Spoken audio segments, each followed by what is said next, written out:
Foxxhole Radio. The Foxxhole. Uncensored. The Foxxhole. Sirius 106.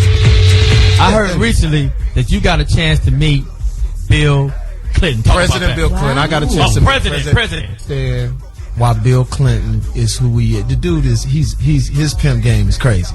He comes in, and I mean, right off the bat, women are like, he got Messiah energy. Wow. He got Messiah energy. You know what I mean? Like he could lead the people. Like if he would have said, like if he would have just started slavery over again, I kind of would have went with it. Like, you know. So you said you was. Well, you know, when you saw him, you was caught up. I was caught up. There's Like, gonna be some hoes. Hey, get on that boat. I'd have been like, man, you know what? I might pick some cotton for you. I really might pick some cotton for you. That's a big bus right there. I'm gonna tell you like this. I can't go with there was something about the charisma of a president. I've always said this, that I don't believe that the president runs the country. That's for one. The president does not run the country by himself. I think it's a whole host of people that are behind him, telling him what to do. And the only thing that we like about a president, and Bill Clinton has the ultimate. I don't get damn all the haters, damn all the cats that were talking about the whole Monica Lewinsky stuff, which I ain't mind, you know. So what was y'all doing? Was y'all meeting honeys, or what was y'all doing? No, man, we were doing something actually positive. They were raising money, AIDS awareness, malaria, and other different diseases that all of these rich people were coming to. It was a Republican audience. Wow. I mean, because if you think about it, it was like, you know, Chevron had a table, OPEC. I mean, no, it was a Republican audience. Roscoe's Chicken and Waffle had a table. Hilarious. He was in the back. Hilarious. Serious radio. It's getting serious. So what was Bill Clinton talking about? What did he actually say to you? I'll just be honest with you. First of all, he said, first of all, I just want to say I like your stuff, man. I mean, that Ray, Ray was a good friend of mine. Me and Ray, we used to get together and chase all kinds of whores, you know. I even liked your other movie, man. Which movie? That Stealth. Yeah, I like that too. I was like, well, yeah, you by yourself. You by yourself on Stealth.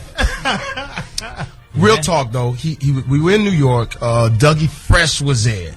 And like I said, it was a real Republican audience. It was mostly white. As I sit and I kind of survey the audience. You know how we do as comedians. Yeah. Survey. I said, what joke am I going to tell these people? And the next thing you know, it turns into a beautiful night. Dougie Fresh comes on, and let me explain something about Dougie Fresh. And shout out to you, Dougie, if you listen. He could rock a funeral. Word. This dude like could rock Ground Zero. Yeah. Like that? I'm serious. He goes up and we started this chant, let's stop HIV. He goes in, you know, did his thing, and we killed it and everything like that, and it was great. But nobody rocked the place like Bill Clinton. Mr. President Bill Clinton came up and he did his speech. And you know how most people are doing this. You ever notice Bush when he's doing a speech and he's reading the teleprompter and every once in a while somebody may kick the cord out and the teleprompter go off and he just somebody changed the channel. You don't smell my finger. I mean, he'll just go into anything. You know what I'm saying? Because he's reading the television. You can tell that he's reading because that Bill George Bush, that little eye is kind of start creeping in on the other he got eye. a chromosome. Like he a little Alfish. Almost. Little Alf. Hey, I like me. George Bush is a little. Hey, I like me.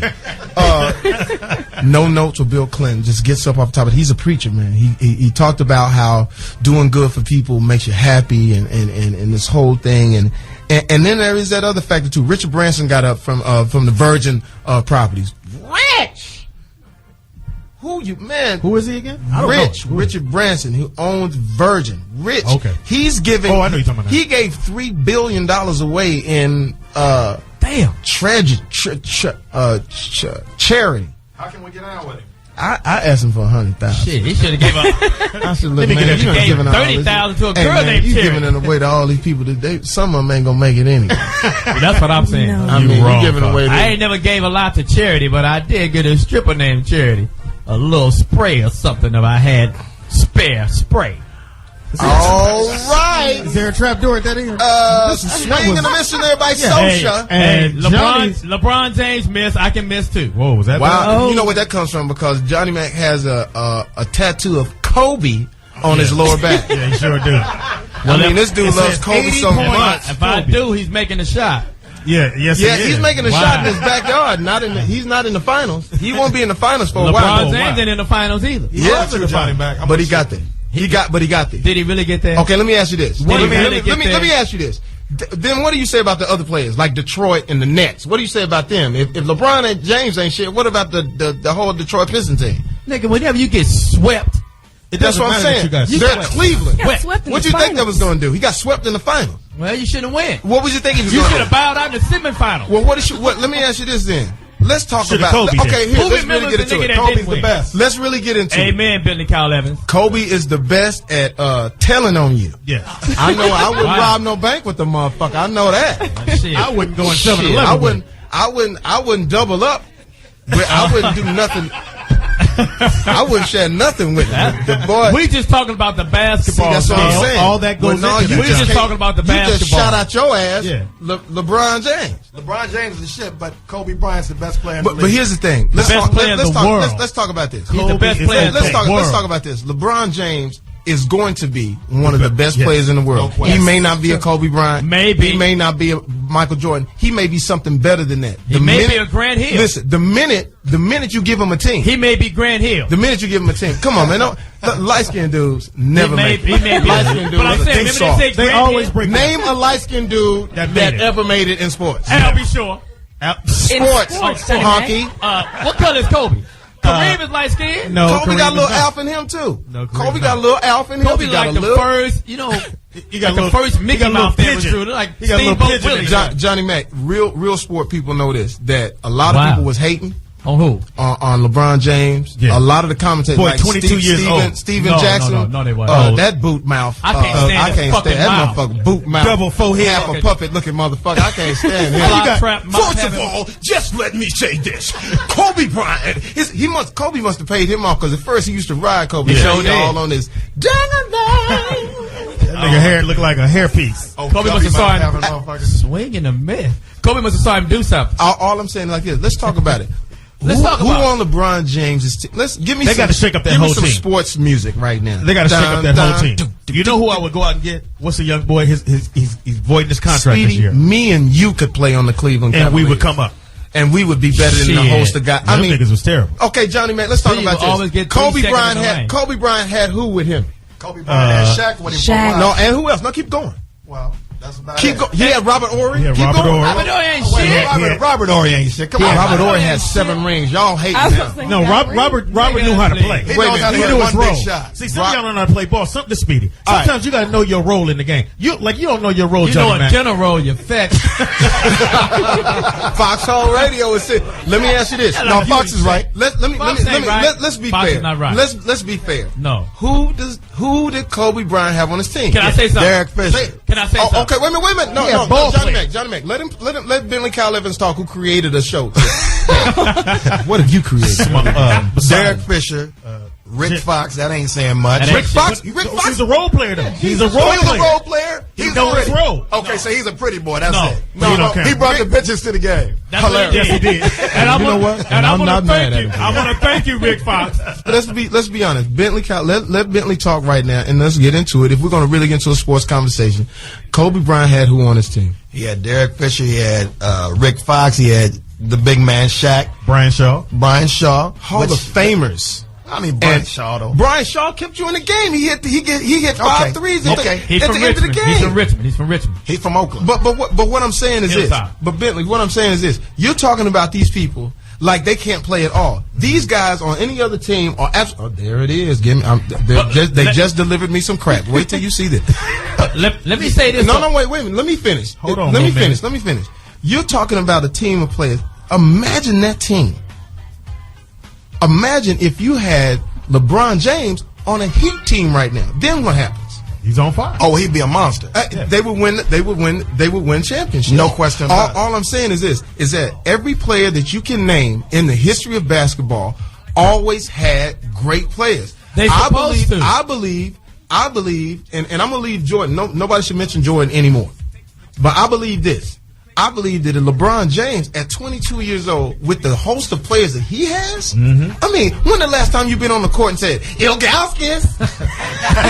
You know how you yell out, I'm Jordan or I'm Magic. When the last time when the last time you was talking to somebody and said, nigga, I was like snow last night on the court.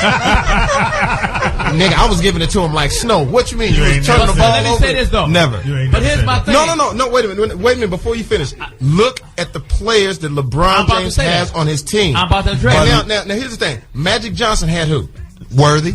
Kareem. Hall of Fame. Cooper. Hall of Fame. Cooper. But I'm saying Hall of Fame. Keep going. Wait a minute. Keep going. Jamal Welch. Keep going. Norman Nixon. Bob McAdoo. Bob McAdoo. Bob McAdoo. Now he was incredible. No, he wasn't. Hall of Fame, baby. Now change gears. Now say who Jordan had on his team. Scottie Pippen. 50 greatest. No, Michael Jordan had. Keep going. 50 greatest. Scottie Pippen. Cartwright. Bill Cartwright. Keep going. Dennis Rodman. Dennis Rodman. He was on incredible. Incredible John Sally. Paxton. Kurt. Nigga, John Sally, please. We're gonna do a roll call. We're gonna do a roll call right now to let everybody know who's talking right now. Just John Sally. Reed don't even fit. Bentley Kyle Evans. Speedy up in the house, baby. Nikki. Yeah. And I'm Johnny Mack, and I'm gonna get this point out whether Fox let me or not. Now with that yellow shirt on. You can't fault Kobe for being with Shaq.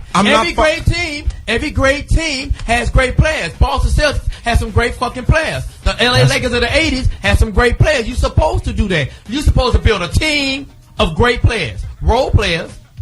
John Paxson wasn't shit, but he came out here to get 4 shots a game, and he gonna make them 3. You're supposed to build a team. The organization builds a team around great players. So you're strengthening my point right now. Every time you mention Kobe, you said he had Shaq. Yeah, no, Kobe just needs all a team. them niggas That's got all. great people on But their nobody team. wants to Except play for with LeBron. Kobe. He don't have no team. You don't. Robert Ory wasn't shit. Robert Ory had. Oh man! Oh, wait a minute, dude.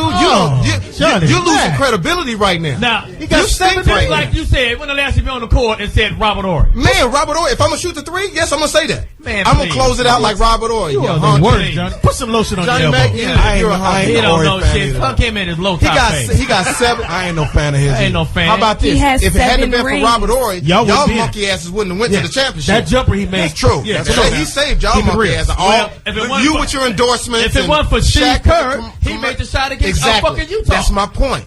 That's my point exactly. When Kevin Garnett gets here, it's gonna be. Oh my God! It on ain't incredible. Kevin ain't for coming. O'Neal. Kevin not coming. Who coming? O'Neal. Okay, can I Jermaine be O'Neal. honest with Jermaine you? No, O'Neal. he's not coming. You know what you're suffering from? You're suffering from the same thing the New York Yankees are suffering from. Wow. You cannot buy chemistry. You Wow. need role players. You don't Yeah. need stars. You need people to know what they do. It proved to me when you're Gary Payton and you had you had Karl Malone and you had all the stars. Karl Malone was 63 years old. That nigga was He doing. wasn't no Joe That nigga was Louis. doing post moves and a walker.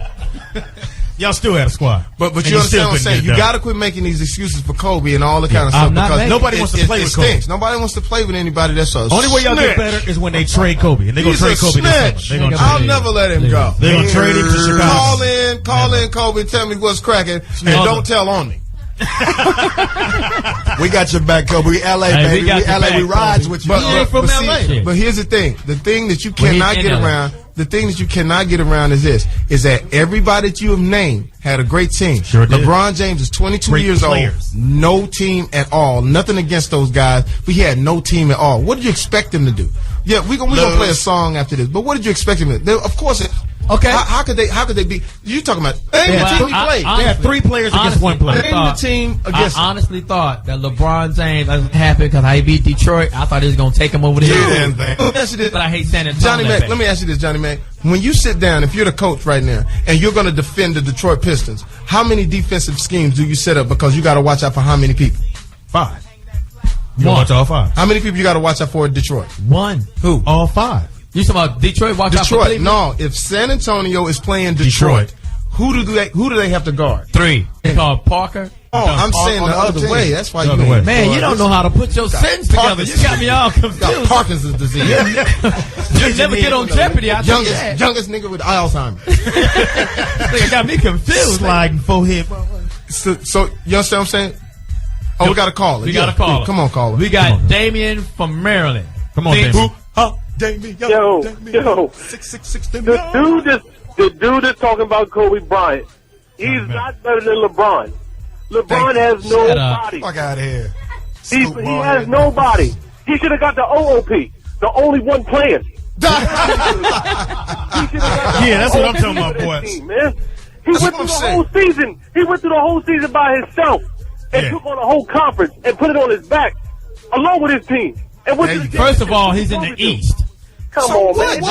He's in the East, nigga. Niggas made the playoff in the East below 500. Come on, you want to play him in Mars? Fucking Jersey. Fucking who's the number 8 team? Orlando. They didn't pay 500. Who's in the West? Yeah, who's in the West? Man. San Antonio, Dallas, Phoenix, Lakers. Yeah, we got some Lakers. Let me hear the caller. Speak caller. Hey, Go ahead. Fox, good looking, man. Good looking. That's what I'm get through that cat, man. Yeah, you ain't, man. His hair's in the way. Don't worry about it. He ain't gonna. I want to Keep it up, Speedy. It's your Kobe jersey, man. Don't do that. I'll say bagging this. on me, I'm gonna say this. Put that jersey on. You The gonna number one jersey in sports. Number one jersey in the Kobe NBA Bryant. is Kobe Bryant. In the world. And did you check? So did you Damian check, traded and did your you check cell who was phone buying minutes. them? Brothers Did who you were check telling. who was buying? The penitentiary. Kobe. He was buying his own fucking jersey because he didn't. Because I'm serious. You find that out, right? You check.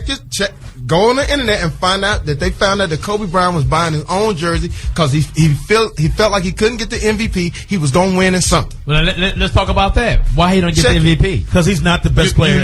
You have to, Johnny Mack. He's You got to lead your team. He is No, selfish. you're right. I'm not saying Dirk he's not Nowitzki selfish. led his team. Then the motherfuckers lost to the number 8 seed. They couldn't beat them. Yeah, that's That's the bottom line. You couldn't beat them. Now you're messing around. Well, I now mean, look from at Baron Dallas. Davis. Baron Davis carried his Baron whole who? team. Yeah, Baron Baron Davis. Baron Davis? Yeah. I'm with that. He carried his Who team. did he beat? He won. He beat Fox Dallas. team. Who did he beat? Hey, you know Fox what? I'm not team. gonna take too much more of this. I'll shut all these microphones off. Beat Fox team. Yo, hold on. We got another caller, baby. Okay. We got Don from. Is there some sugar over there? We got Don from L.A. What's up, Don? Talk to it, Don. What's happening, yo? What's up, What Pep? On the real, Yeah. man, what the hell talking bad about Kobe? Don't know what the hell they talking about. Thank you, Speedy Don. talking Talking bad about Don Kobe. Juan. And Speedy. And I'm going to raise here, Pep.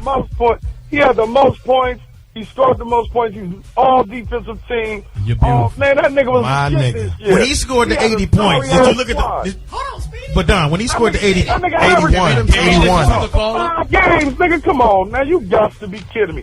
Feel me on this, though, Don. That nigga scored that 81 points against Crenshaw High. Nigga, I can score 81 points against the Toronto Raptors, nigga. Half of them play hockey. But They made the playoffs. Motherfucking junior all-star team at the YMCA. You need to cut that shit out. Ain't that about a bitch? He said you could make the All-Star team at the YMCA. Hey, I know this. I know that Kobe made the all rape team. I know that. I know he got some strong forearms. I know that. That motherfucker will hold you down. Don't turn your back on him. I know that. When they say hold him, Kobe, he meant it. You're goddamn right. now, the man scores 81 points, and the rest of the team had 4, 2, and 6. That's what That mean they wasn't doing their job. That lets you know you don't know shit about Hey, look sports. here, to the caller. Feed the hot man. To the caller. Here's the basketball question. Is Go Kobe ahead. Bryant a great scorer or is he a great player? This is going to Player. check your basketball. He is a great scorer. Thank you. That's Very why I agree with that. Hold on. Wait a minute. Hold on, Don. You I'm just said agreeing he with made the the all caller. defensive team. Can I finish? We didn't say I'm nothing agreeing about with no you. No, I said You pterodactyl built motherfucker. flat screen forehead. Hey, Johnny Mac, all I'm saying, I'm not going to bag on you, but could you please take your hair off your shoulder? Yeah, that's not sexy at all. That's all I'm saying. And why you got a beret Because you on? gazing in my eyeballs. All right, Speedy. I will try you. I'll will let try Speedy you. have 3. You look like you're moist down there. I like your new I've been commercial. back. All I'm saying like this, I agree that Kobe Bryant to me is the best scorer in the NBA. There is nobody better than Kobe Bryant when it comes to scoring. Player. But fundamental problem is he the best player? Yes. Player meaning that Yes. he makes the whole team better. That's all I'm saying. Would you wanna play And with? here's the thing. No matter what you say, if you're a Los Angeles Laker fan, what's going to happen is this. You guys are always going to be disappointed with Kobe because nobody wants to play with him. Nope. And then if you do play with him, he wants to be the star. I don't think he wants to is win the any star. more. I don't think he wants to win any more rings. What? He wants an MVP. Well, he got enough rings. He got enough rings. Thank you, Bentley. He do have 3 rings. But that But was they don't Shaq. count. That was Shaq and That a was great Shaq team. ring. All right, Yo, Fox. yo, Fox, big- there's hold a on. question for Fox. Fox, out of all the players in the game right now, who's your top 5 if you had to build a team right now with My you? top 5. If I had to, my You're top general 5. manager. If I'm general manager, the first person I get is Shaquille O'Neal right now. He's old. He's old. Whatever. I get me a Shaquille O'Neal. Okay. I get me a LeBron James. I'll get me a Tony Parker.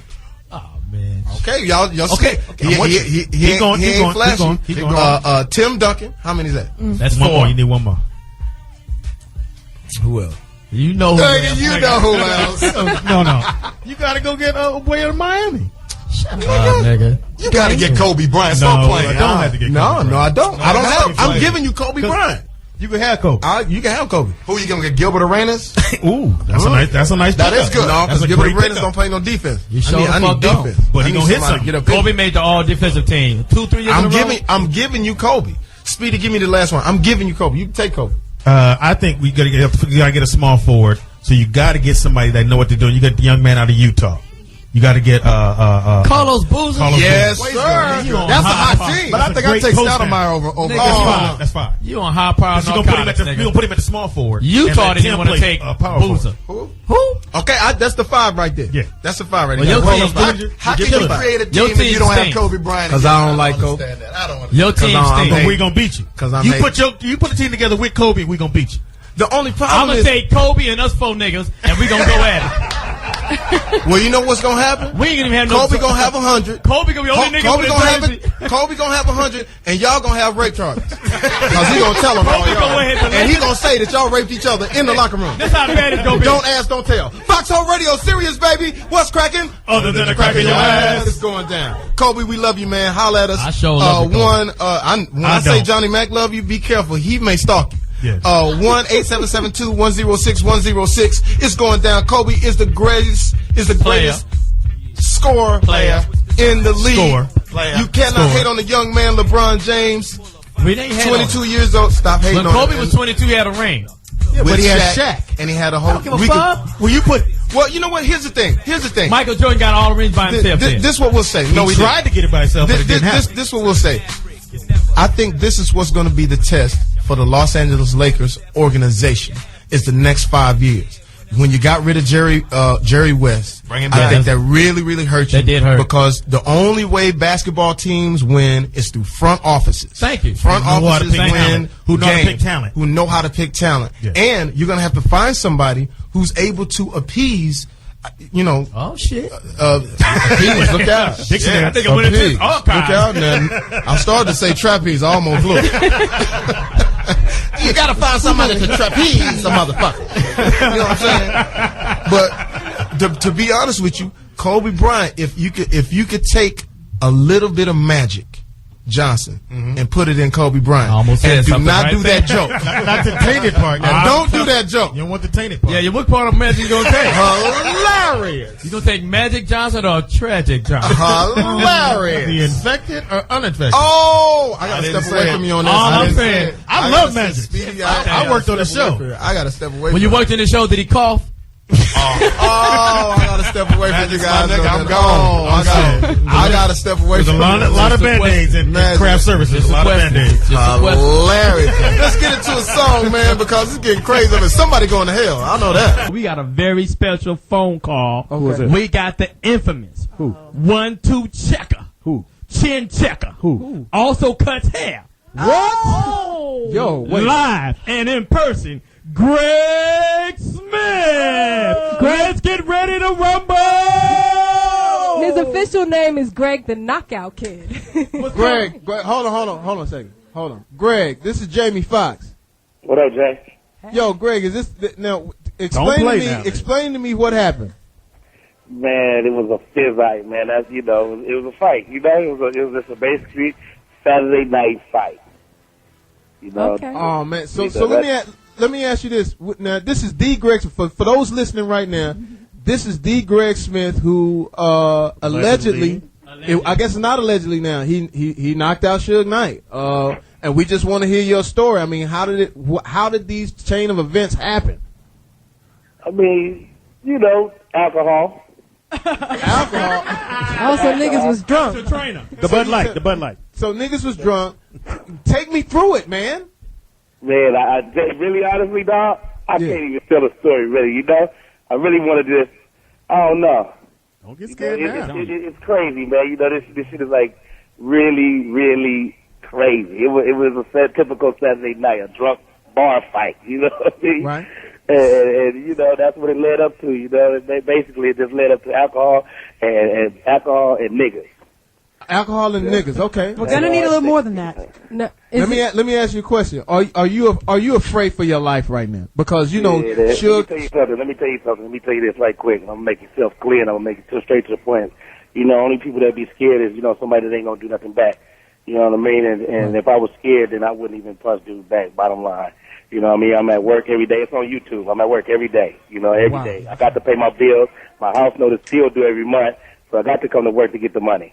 Hey, let me ask you something. I heard this is Claudia. How you doing? How you doing, Claudia? I'm good. I heard you. Is this true that you were offered $1 million to fight Suge in Vegas by promoters? Is that true? Well, you know, honestly, that's what I just heard actually today after TMZ chased me all the way to work. You know, wow. And they just told me that today. So you know. So what was going through your mind? Was that a no? What was going through your mind? Now, I heard some of the details, and tell me if I'm right or wrong. I heard that an argument happened. Suge's boys jumped on you, and then you got out of that, and then somehow you scored this. You went to the car to find something. You couldn't find anything. You came back, and then you just you had your hand in your pocket. Or something. Damn, Jamie, how you read? Nigga, I got eyes, nigga. I was there on these streets. I see you a lot of places, dog. You weren't there that night, you know. I'm just saying. But I heard that Suge walked out the club first, and then it was on. Is that true? I mean, it goes something like that, but you know, that ain't the story. I'm gonna put it all in a book. I think I'm gonna write a book about it. Damn. Hurry up. That is the best thing I heard all day. That's why you have. We need it. I mean, come on, it's Foxxhole. We gotta get it from. Greg, is it true that according to your YouTube that you said you have 2 weeks and a day? Were you threatened with that, or is that word on the street? It wasn't no threat. That was just like, I guess, in the blogs, the comments. So I had to respond to that. You know, I'm gonna respond to everything that anyone has to say because, you know, one, I believe in karma. Two, I do believe in God. So, you know what I mean? Things happen for a reason. Maybe it was due time. You know, it was, you know, David met Goliath one day and, you know, David met Goliath that night, you know? Oh, my God! Well, let me ask you this. I want to come down and get a haircut. Where are you located at? Well, I'm not going to come down and get a haircut until after the 2 weeks is gone by. 2 weeks in a day, Fox. 2 weeks in a day. I'll be there in 2 weeks and 2 days just to make sure everything is cool.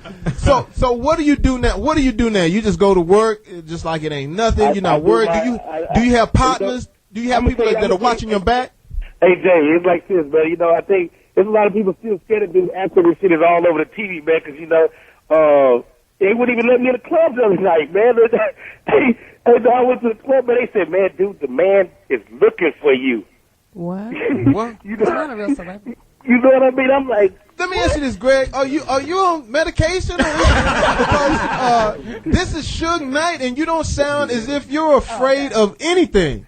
I mean, he's a man. I'm a man. He's a human being, and I'm a human being. He can bleed, I can bleed. You know what I mean? And you don't want to bleed. That's it. I mean, I don't want to bleed, but you know what I mean? Man, it's hard to say. It's hard. I mean, I ain't gonna say it's hard to deal with because if it was, I'd be at home under my mattress somewhere trying to listen to everything that's going on. I hear everything going on. I watch everything on the internet. I watch everything on the news. And, you know, I got to come to work. I got to fund. I got to. Do you have life insurance? Because I think I want to get with you. Hey, I got a big life. Hey, you know what? I got a big one too. I don't know What's big to you? Huh? Let me ask you this. Let me ask you I was this. gonna say be safe. Let me ask you this. What happens now, just in case, because you're still going out, you're still doing your thing. What happens if you do run into Suge? What happens then? Shit, it's either he gonna see me and say, man, listen, I'm a man, I took that, or, you know, he gonna say, let's go around this corner, this Foxx Squad, but I ain't going around no corners. You know, it ain't going around no corners. We're gonna have to just, I don't know, you know, to me, let me tell you, to me, honestly, I'm a man, he a man, you know, I defended myself, he hit me first. Wow. Now, did you file a police report? I don't deal with the police. So did the police come? Because I heard that somehow that this is on record with the police. Did you file or did Suge file? No one filed from my understanding. I understand the police went to the barbershop to him, and police went to him or something and asked him today, did he want to file a police report? They said he was a man. He'd deal with it himself. Oh, and that didn't scare you? Well, I'll tell you what, boy. You're a brave soldier, man. We a brave soldier. Anything you want to leave us with, anything you want. I could ask so many different things. I mean, how tall are you? What is the left or the right? He's like 5'2". I'm 5'8". Oh, 5'8". Damn, I could take you. Now, everything on the internet, everything on the internet is all wrong. All the weight, height, and they said you was 6'9", 250. So you're 5'8". You're 5'8". You're all of 178 pounds, 180 pounds. 178, maybe 180 now because I eat good every day.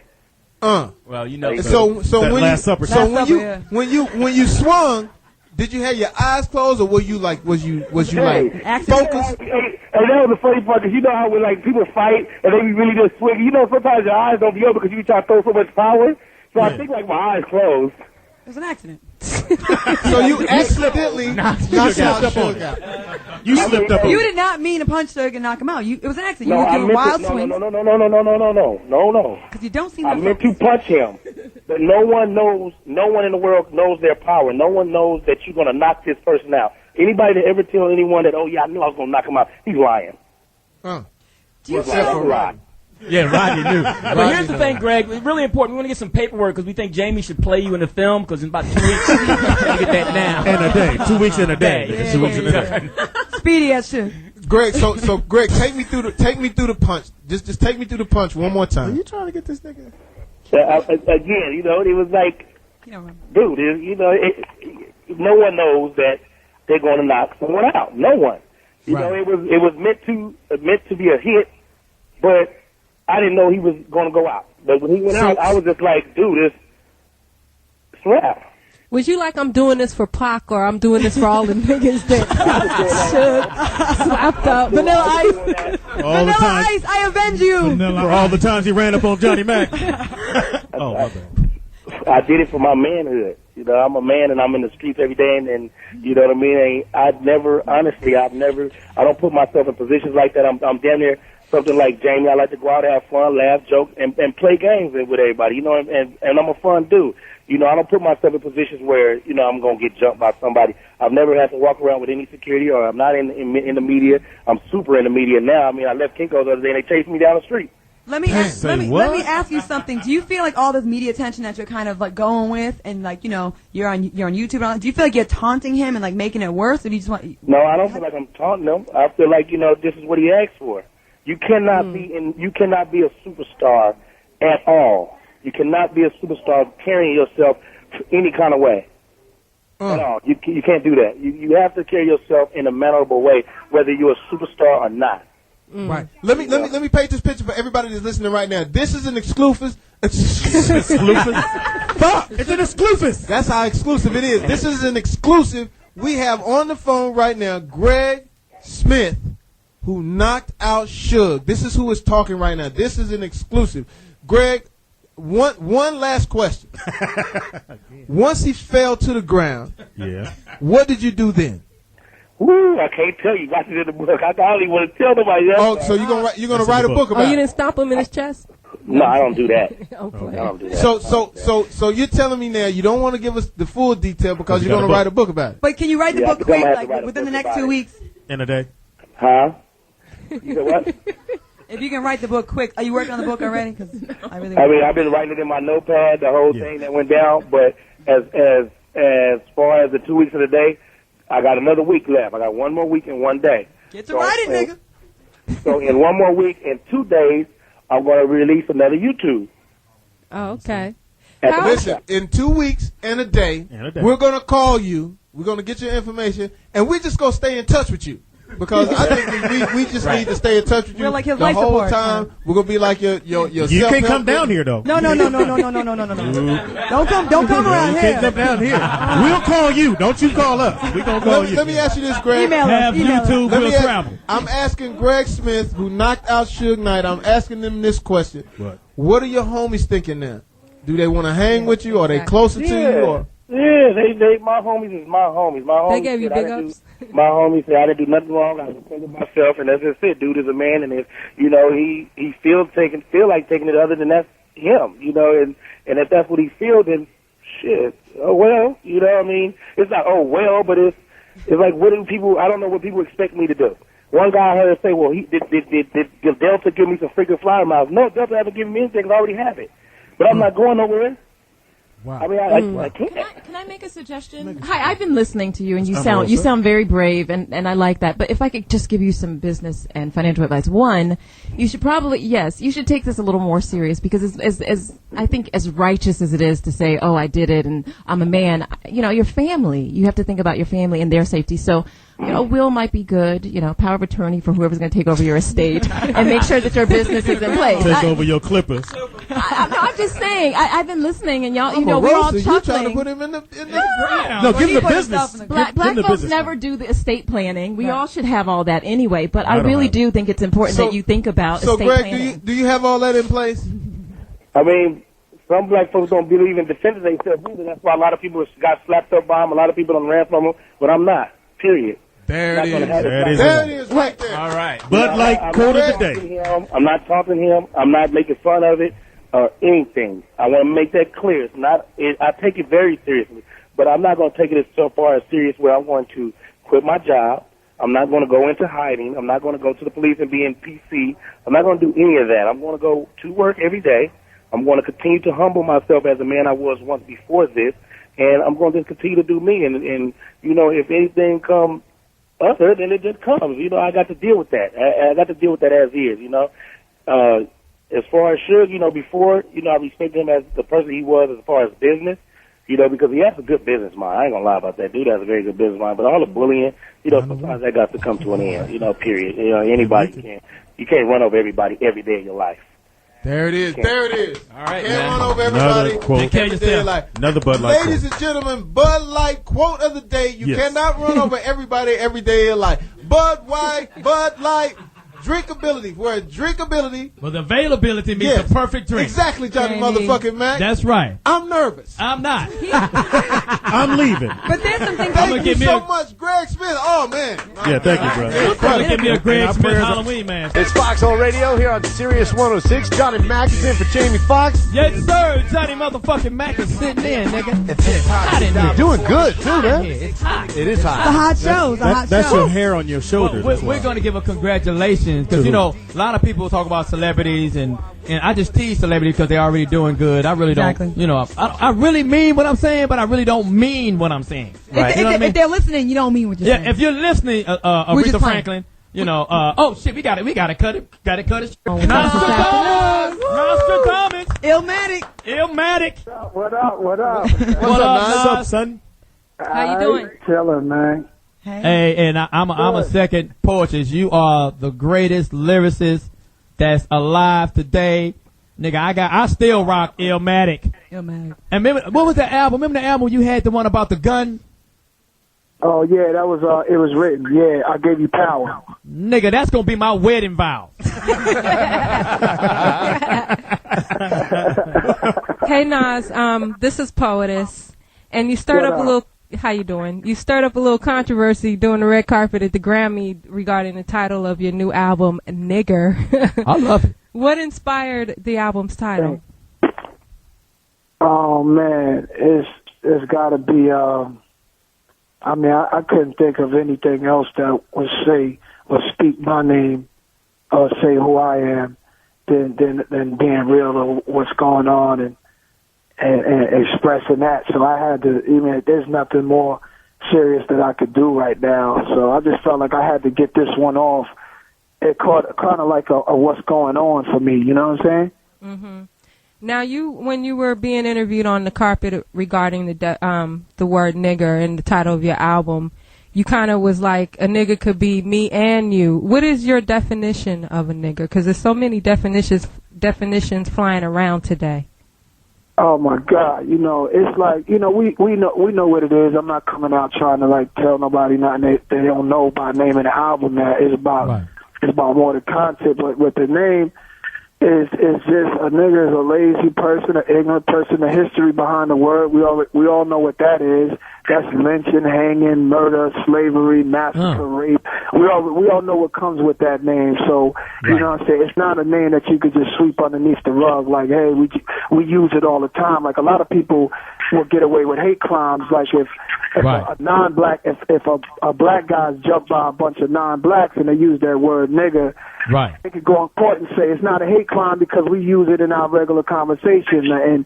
But that's not the truth. Like if I had a fight with a white cat, I don't know his ethnicity necessarily. I don't know if he's Italian, and if he's Italian, I'm not saying fuck you, Guinea. You know what I'm saying? Like I don't think of no man's race if I got to protect myself and I'm fighting. Right. So somebody's jumping on somebody from a different race, and then they're calling them nigger. If they call a black guy nigger that they stomping on, that ain't no term of endearment. That's a hate crime. Yeah, so there's a lot of tongue twisting that goes with the word, and people, you'd be surprised how many cases will get thrown out that it's not a hate crime, because hate crimes are real serious. But if you could prove that the word nigger is, you know, I just use it every day in my speech, then it's not a hate crime. The guy could walk. Right. You know, that's just one example of how the word is out of control. I have a question for you. This is Johnny Mac. Out of all your albums, of course, you know I still love Illmatic. What song could you find in your arsenal that personifies who Nas is? Because I'm thinking of One Love, I'm thinking of One Mic, I'm thinking of It Ain't Hard to Tell. What song, you know what I'm saying? If I Rule the World, which I love, what song would you think is like, you know, captures who you are? I'd have to say I have to go with you on that One Mic thing, and also It Ain't Hard to Tell too, because then I'm just like, right there is just a song with me using metaphors to tell you what type of person I am, and One Mic gives you gets inside. You know what I'm saying? It gets more inside and just lets out, just screaming. You know? Right. Okay. Yeah, man. No, it's going back to the title of your forthcoming album. Now, you were going to name the last album the N-word, correct? Yeah. Okay, and what stopped you at that time, and what motivated you to do it this time around? I just felt it wasn't time, man, because at that time it was a lot of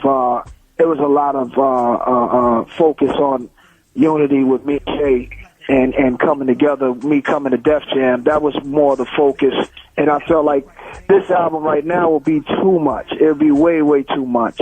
And now it's time. The timing can be more perfect. You know, I'm coming, and hell's coming with me on this one. Oh shit! That's from Tombstone. I love that movie. What do you? This is Johnny Mac once again. What do you want people to get out of this new album? What do you want the message to be? What do you want the people to get from this album? Yo, I just want people to throw it in the CD deck and go in there and offend. I want to offend people if I can. I want to anger people if I can, because you can't tell the truth. Nobody's going to tell the truth about race relations if they're not offended or angered. If they, you know, everybody's just hiding behind the veil of half truths, is what I read in one book. You know what I'm saying? Everybody's hiding behind it and scared to touch it. They think if you don't talk about it, it'll go away. Right. You know what I'm saying? The problem will go away, but it never goes away. It just gets more sophisticated, it gets more dangerous, you know? Right. Go ahead. Another thing you were asked on the red carpet was who were you supporting in the election year, and you mentioned that you'd be supporting whoever is in favor of abolishing some of the provisions in the Voting Rights Act. Can you expand on that a little further? Yeah, you know what? That right there is really a real reason to name an album nigga. Like, if you have to sit down and have a meeting with your folks about can this certain ethnic group vote, and I mean, oh wow, that's like amazing. So when I saw like Bush recently had wrote a bill in the name of, like, I think it was like Rosa Parks. I didn't check it out that much. I just like saw it passively, you know what I'm saying? And when it said something about Rosa Parks' name, Coretta Scott's name, and a bill that because our time to vote was up, something like that, and I thought that was crazy. Like, wow, like, word. So then when he gave us an extension, he didn't just abolish it. He said, you know what, that was stupid. That was a law hundreds of years ago. This is a different day. That's abolished. No, he didn't say that. He said, well, I'm going to give you niggas 25 more years to vote. Right. And then we'll have to, you know, come together and decide if we're going to allow y'all to vote again. You're not allowing us to vote. Wow, I had to think about that. What are you saying about us? Wow, he said this on TV, and then they covered it in some black publications like it was a good thing. Right. It says you can't vote. Why? Because you're not human. Wow. I was like, wow, it's right in front of your face, all the crazy hypocrisy. So it's all the information is right there. It made me say, wow, this is the stuff you ought to write about. This is what I feel like writing about. So what are some of the topics? Like that was great about how we should take advantage of the right to vote, because they might take it away any minute. I like that. But what are some of the topics that you're going to be addressing on this new project? What are some of the topics that we look forward to hear Nas speak on? It's basically, I mean, like, it's basically to say, like, when you just said they gonna take it away, like, who is they to take anything away from us? Right. And how are we allowing that? How is that going down? You know what I mean? That's the stuff I'm talking about. Like, how are we allowing certain things to go down? I'm not saying everybody got the balls to be Sojourner Truth or Malcolm X or one of our heroes. We ain't all built like that. You know what I'm saying? We more like on just want to chill, live our life. Right. Just want to chill, live our life. We ain't built like that. You know what I'm saying? So, but we can say something every once in a while. Somebody can do something. Somebody can do this. Somebody can do that. Together we come together and get it done. But you know what I mean? We can't just be going out like that, man. What's going on? Niggas supposed to be gangsters. I don't know where the gangsters at no more, man. Like we just gangster on each other. Yeah, you know. We just gangster each other. Yeah. We blast on each other with no problem. Not saying we supposed to blast on anybody. Right. We blast on each other, man. It's time for something else. Right. So, Nas, how does Def Jam plan to market an album titled Nigger? I mean, are we going to see these blasted all over or is it going to be shortened to N-word? I mean, how do you plan to get that out there like that? They're going to let Don Imus promote it. Yeah, Don Imus going to put it on the side of his fucking van. Yeah, I'm with that. That's what we need. We need all that. We need Imus to promote it. We need all these niggas voting. We need these fake niggas vote. This shit is for the fake niggas, the sucker niggas, the bitch ass niggas, the good niggas, the great niggas.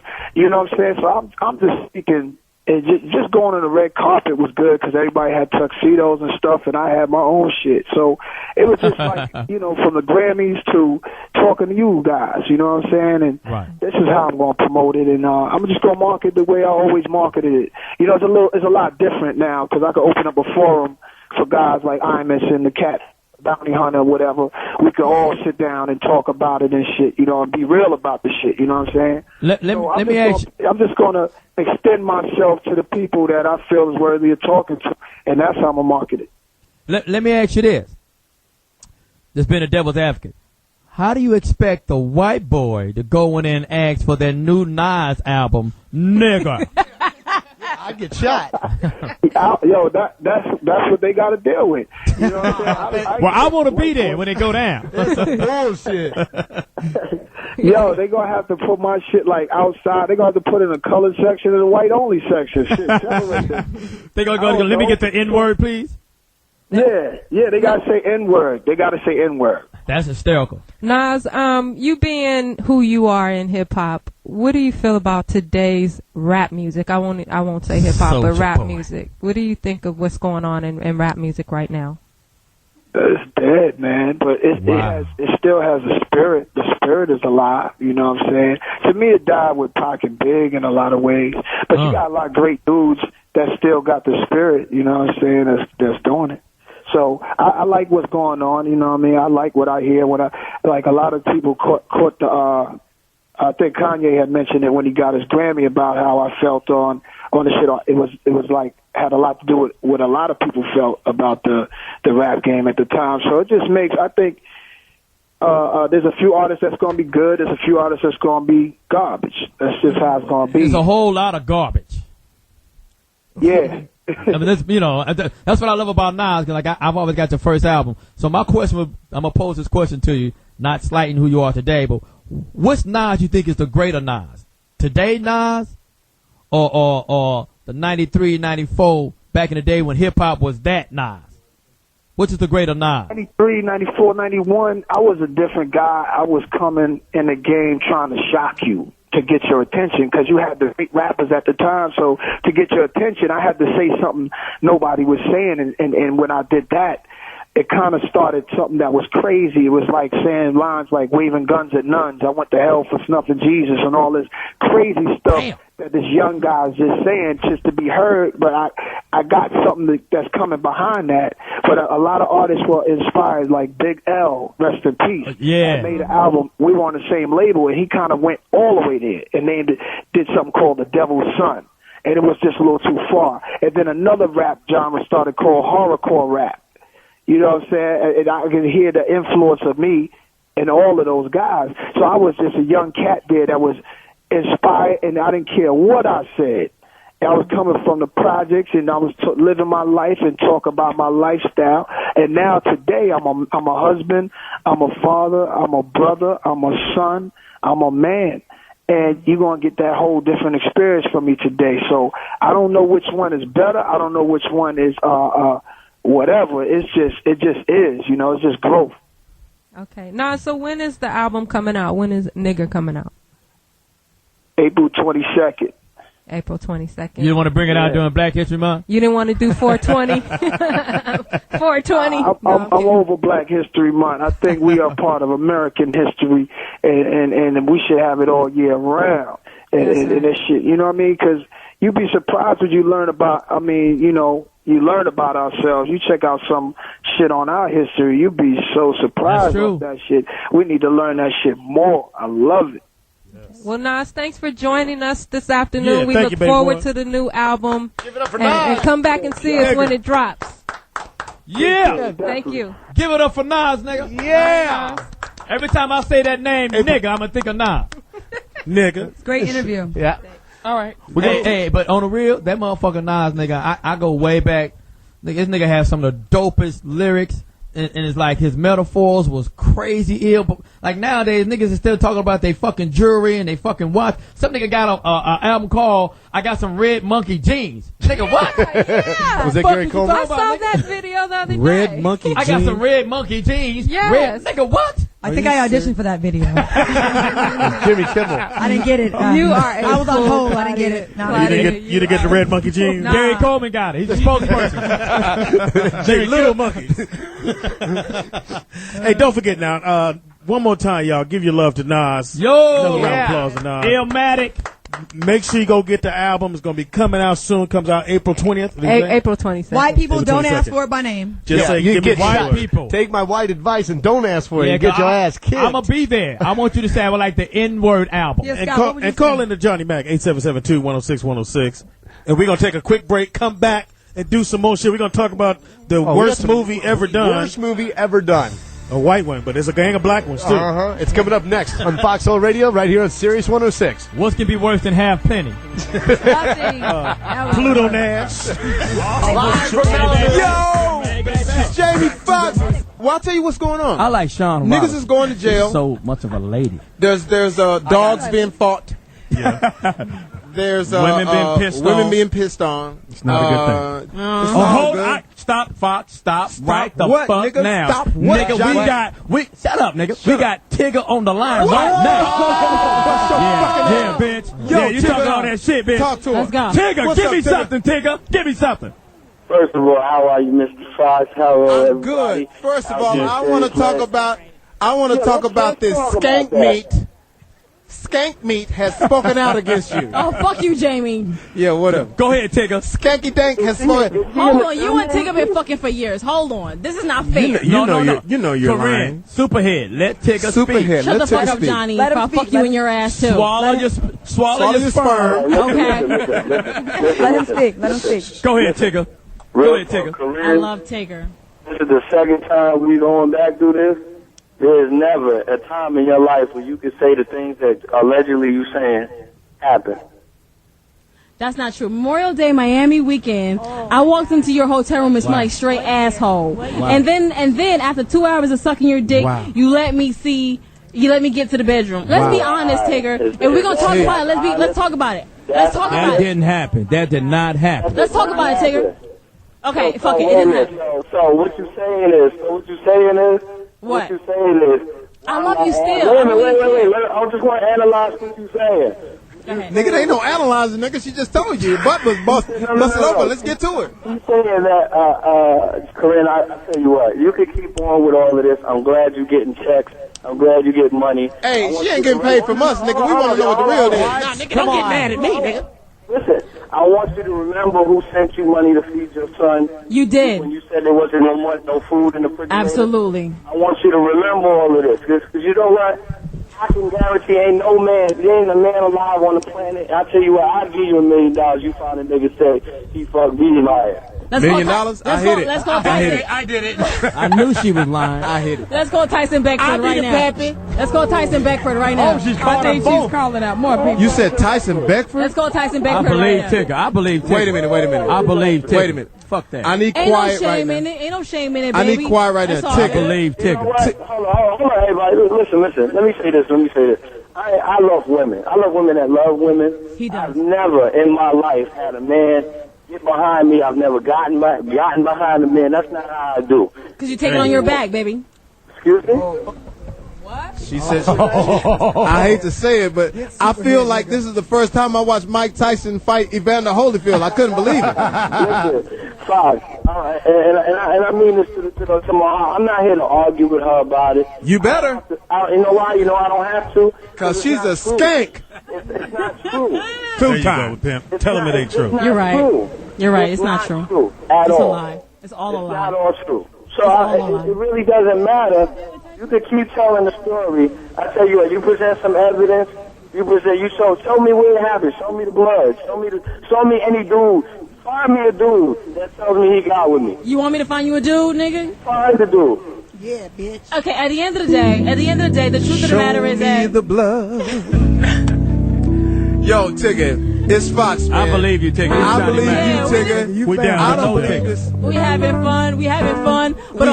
having fun, but all seriousness, Tigger was my best boyfriend. He took care of me and my son. He was there for me and my son. And that's real ratted shit. him out. We having Threw him under the fun. bus. That's Tigger. Henry Hill. It's a foxhole. It's a foxhole, and I got in his hole, and that's all that matters. Okay, now. Tigger. Hey, boy, I'd hate to see if she didn't like you. Hold on, Tigger. Tigger. Hold on. Hold on. You got in whose hole? No. I'm saying I got under your craw, didn't I? I got in your craw, didn't I? Listen, You called in, nigga. I ain't talked to you in 5 years. Now you talk to me? I'm going to tell you two things. Foxx and them called me because those are my boys and they know how I get down. We love you, brother. Yeah, and we all love you, Tigger. You know what? And second of all, I tell you what, keep doing what you're doing. Okay, I will. Thank you. No, she shouldn't, because she's saying the wrong shit. You know why? I know what I saw. I know what I saw, though. On some real shit. You know what you saw. Hold on, Tigger. You gonna lie to me right now and tell me I didn't see that shit? Wait a minute. No, that happened. Because that did happen. You didn't fuck no bitch. Come on, let's be real. This is disgusting. Why people can't? You are a Shit, I'm about to go jump in the ocean right now. Yo, dog. There's nothing wrong with it. Why you can't be real with me? Why you can't be real with me, Get a Tigger? colonic after this nigga. Again, Why you can't be real with me, though? I hear what you're saying. Ain't never, ever with man. Man. Hey, Tigger, what's up? Claudia, I didn't want you to be honest. Tigger, I'm a friend of yours. This is Claudia. What's up? How you doing? What's up, Mom? How do you feel about this? Because she did acknowledge the fact that you did look out for her and that she's saying this about you, and this is the second time. Like, how do you feel about this? Like, do you It's want only like the first time. I've never said this about this nigga ever. Y'all asked me, so I'm answering the question. No, but I'm saying we heard about it. Like, you heard about it before, but yeah, not right. from me. So I'm saying, like, how do you feel? Because you guys had a friendship. So I clarified the whole situation. She didn't bring it up the first time. Somebody else brought it up. I tried to get in touch with her to ask her how the fuck somebody like even could say something like that. Right. And nobody would any of her people would let her talk to me. Right. So, I mean, long story short, like, I believe in karma at the end of the day. Right. You know what I'm saying? It wasn't Carmen Electra? I believe in her too. But I believe in karma at the end of the day. You know what? It wasn't because me and her were intimate that I sent her money for her child when she said she didn't have food. Right. I sent her money because I liked her as a person. And she can suck a mean. Dick sucking. No, Tigger's a good dude. Let him talk. Tigger's a good dude. Come I on. don't want to see any black child go hungry, especially if I can help. So she can continue on with the lies and all of that. It doesn't make a difference to me. I know who I am. I know I like women unequivocally. I know ain't no man unequivocally. That means he is not lying. And Tigger, fuck that. I bought your rim, so fuck it. That's what's happening. Tigger got rims, nigga? Tigger, we gonna have you come in next week, man. You should come in, Tigger. And fuck Jamie in the ass. I believe Tigger. I know Tigger, Tigger's funny. Tigger, you better not fuck me in my ass. If it didn't happen, you need to come whip her ass. Because my ass is tight. I believe Tigger. You'll fuck around and spring a muscle. Hold on, y'all. I only called in because some friends of mine that I work with a lot, and we are really cool outside of working, called me and was like, yo, she talking reckless. So I want to say the area. I'm going to say this one time, and I'm going to say it for the last time. I've never had my asshole put in my asshole. There you go. It's a lie, nigga. You know you lying. Listen, it's all good. We accept it. We're in Cali. It's No, all we good. don't. Accept it. We accept it now. You're Not a accept that. I love You Tigger. are a won't accept it, and I believe you, Tigger.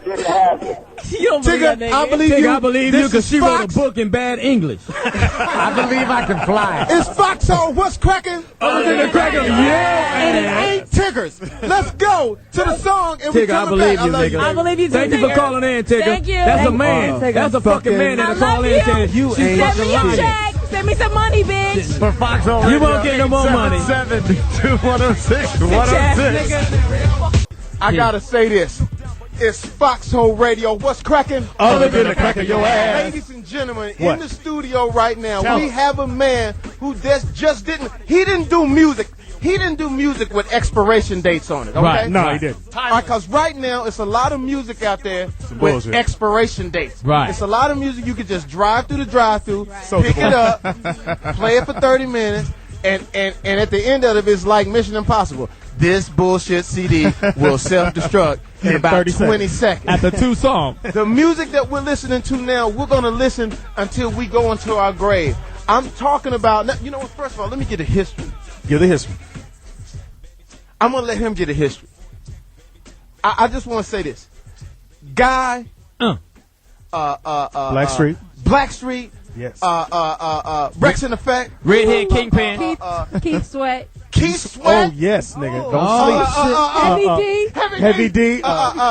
Get Up, is it good to you right now? Get Up, is it good to you right now? Boy George, believe it or not. Boy George. Yeah? No? Yeah, but no. Redhead Kingpin. Did you say Backstreet Boys? Ladies and You were gentlemen, doing good. I'm talking about. Queen Pants. Oh my God. That's my joint right there. And remember the lady did the single by herself. The girl did. Yeah. Tammy Lucas. Yes. Yeah. Ladies I and know gentlemen, some- I know some I'm shit. going to say it right now. Still wrecking shot. Right. Ladies and gentlemen, Mr. Teddy Riley! Yep. Oh. Big. Yeah, it was a lot of raw sex on this song. A lot of rawness. In prison? A lot of hammer pants. A lot of rawness. Hey, yo, first of all, I want to say, feel if I rubbed you down, made your head spin like a merry-go-round, took control like Charles in charge. Well, baby, Let's stay in the garage. wait a minute, I forgot the whipped cream. Can't have ice cream Cream without the whipped cream. Oh! Make you clean. Do the right thing. Who killed that shit? Teddy Riley, First of all, Teddy let me Riley, say Teddy this. Riley. I have Teddy Riley in the house right now. It is absolutely an honor to have you here, man. I don't think you understand. For real musicians, real music, and what we've gone through with the New Jack Swing, it's just amazing, man. I mean, talk about how you got on, how you first started, because you just came on, and you didn't just come with one hit song. Right. You changed an era for music. And weren't you like 15 when you started? Yes. Yeah, because he looked like 12 now. Look at This is his son right That's his here. son. And they look the same age. It's like he had a son when he was 6. I know months. super I want some of the baby pills you take. I don't know you're taking little kid pills or something because he looks great. How did it start out, man? Well, it started out with me and Royal Bayan, who's the cousin of Kool and the Gang. Wow. He took me to every studio. He took me to the studio with Kashif and M2 May. Wow. I remember Took me to that. the studio with Kool and the Gang. I sat in sessions as a assistant. Wow. I was getting tea just to know what that button do over there. Yeah, that's what Johnny Mac does for me.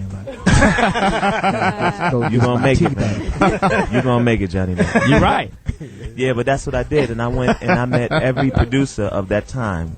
Kashif, M2May, who else? What's my guy from Chic? From Chic. Niles Rodgers. Niles Rodgers, Michael Norada Walden. I just met them all, and I studied them all. Wow. What they did, and know. But how did you get your first? How did you break into the business? Well, Gene Griffin. Griffin, now that's your best friend right there, right? That's my godfather. He knew me since I was very young, and I used to always go to his office, because I just realized when he was my godfather that he was in the business. You realized it? Yeah. Well, I didn't know what he do because, wow. When I met him, he was doing street things. He was a gangster. Yeah. Yeah, I heard. I heard Gene Griffin used to do it all by himself. He didn't have no crew. Nah. Yeah, I heard a couple of stories. We'll get to that after that. But so you break into the business. Your first record that you heard on the radio was? First record that I heard on the radio? That you did. Yours, yeah. Oh, Rap's New Generation. No, matter of fact, singing Hey Yeah. Wow. Oh, yeah. Kids at Work. Wow. That's a long time. Wow, we didn't know that. I sure didn't know. Wow. Well, so you break into the business, and as you start, you're 15 years old, 16 years old. Yeah. You're traveling to all these places. When did you run into to Aaron and Damien and my other man? What was the other dude that left? Timmy Gatlin. Yeah, what happened to Timmy Gatlin? He's here. He's in California. Did he leave? He actually, we were a group he tried before to go that. solo, right? Right. Damn, Timmy. He turned into a producer. But Timmy took off too fast. Timmy was still doing things. He wrote Poison. Come back, Timmy. He wrote Poison. Yeah. Oh my God. Okay. All right. Timmy was still doing things. Oh, that's my best friend. So well, from outside looking in, I said, man, dude. First album, he left. Well, he left because he didn't want to deal with Gene, and Gene was kind of favoring me and Aaron. Yeah, so he didn't want to be around that. So he left right after the photo shoot. Damn. Album ain't even in the store yet. Hold it right there. Y'all ain't gonna make it. All right, we'll get got the right button. Put some labels. So you meet Aaron and Damien. They were church dudes, right? No, actually, I met Aaron through Timmy. They used to work at what's that Brooklyn store? Abraham and Strauss. Is that right? Is that a clothing store? Shoe store. That's where Aaron used to work. Yeah, hilarious. What size do you need? Well, actually, that's what you have in common. Timmy found out he sung because he was singing in the aisles, getting the shoes and funky ass feet. And then Timmy brought him to the studio with me. I was actually at that time working on I think it was Keith Sweat's album. That was one the of first the best one I want ever. Yeah, that was one of the best. Make It Last Forever. Ever. I heard he still got that Benz. And the Hot Top Fame. So you meet these guys, and then you guys just you now Guy comes out before Keith, right? No, actually Keith came out first. Wow. No, what the first song Keith came out with was I Want It. Oh my was God. that I Want It right now. That was the killer song in the club. I couldn't believe it. Now let me ask you, did you know at that time that you were changing history? And then talk about New Jack Swing. Yes. What's your definition of New Jack Swing, and why do you think it changed music so much? Well, it's two different definitions for New Jack Swing. I always say New Jack Swing is the new kid on the block that's swinging it. Right. And New Jack Swing is basically all different genres of music all in one bag. We never really went one direction. We was never R&B. We were R&B, pop, funk, fusion, funk, pretty much everything that you could ever imagine. We add gospel into our music. We add everything into it. Country, a little bit of everything. Yeah, man. So I know what you mean, man. That's what New Jack Swing is about. It's not one type of music. It's all genres. Talk about. I want to get serious for a minute. I usually don't do this, man, but I just wanna, impossible. Come on, let's just. Sorry. Man, let's focus. I'm sorry. Okay. 877-210-616. Yeah, let's focus. I want to get serious for a minute because a lot of times we talk a lot of bullshit on this show and everything like that, and I just want to know. At that time, shut up, man. Sorry, just kidding. What's going on? At that time, I would see you out, as a young, entrepreneur, young punk, and all the women that I saw Yeah, I just wanted to smell your finger at one point. Because can I just be honest? I wanted to smell his finger. He had a lot of women. He had a lot. More than you. Because remember you had the high top fade with the little line on the side? I never had the line. Oh, my bad. Never had Speedy, do you know any facts? Speedy, do you even know what this is? He didn't have cables. I did read. This one fact does say Boy George on it. They messed up. Yeah. Scratch that. Teddy, talk about Teddy. Talk about how you had to fight him off, man. Well, I didn't. Gene was always in the front of everything. No, I mean the women, not the. Yeah, he was fighting the women off. For what? Actually, I was dealing with a young lady out here in California. Talk about it. And we were actually we were gonna get married. Wow. And Gene stopped it because she got pregnant, and I was, I just. He got pregnant. She got pregnant. Yeah, I said that would fucking up. She got pregnant. Gene pregnant, man. We can't go on tour. He's throwing up all over the motherfucking studio. Motherfucking feet swelling up, and my bag broke.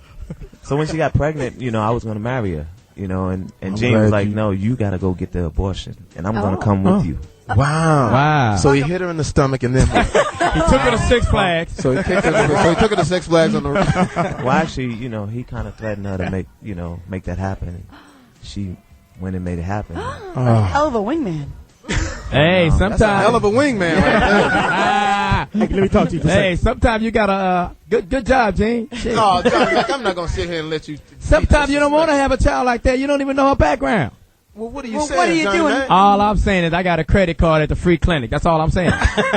I've been down there 4-5 times. That's a damn shame. Or save you a little bit. So Gene made you go. So Gene made you go. Now, how did that make you feel? Did that make you write better music, or? Well, it kind of made me feel bad because it's like killing a child. Jesus Christ! A soul. This got but yeah, because it got too deep. I was just actually really wanting to smell your finger. Yeah, you smell more than that. I need some Patron, I think. Yeah, I'm a little sad now. Well, anyway, so Guy, Keith Sweat, what was your favorite song? Wow. And how did you write your songs? Because you told me a little bit about how you wrote some of your songs. You don't have to go into it fully. But you told me a little bit about how you write your songs. You said that, now this is crazy. You said that in order to write love music, there has to be a lover in the room. Exactly. That's a song right there. That's getting laid. Definitely have to. White boy Scott. So right. That's getting laid right there. You're going to write a lot of songs by your hand. But, yeah, we have to. I mean, actually, we did New Jack City. Yeah. Ain't had nothing to do with love, but yeah, we was getting it done. Is that what this is about? Over a fucking skeezer? I don't give a shit about that hoe bitch. My favorite scene in the movie right there. No, my favorite scene was when they was The performance. Yeah, the performance. What was the name of that song? New Jack City. New Jack City. 2. Okay. New Jack City. Pull up New Jack City. 2. Amazing. So when you say love, this is satellite. So you can get into it how you want to get into it, but you say that there has to be love making in the room. This is just advice for some of those producers out there that are trying to come up. Explain some of your formula. Well, definitely. When we like if I'm doing Rump Shaker. Yeah. Great song. I had Rump Shakers in the room. Great. And they were dancing on the music. Wow. Shocker. And what about that one, that the real thick one that was in front of the fence?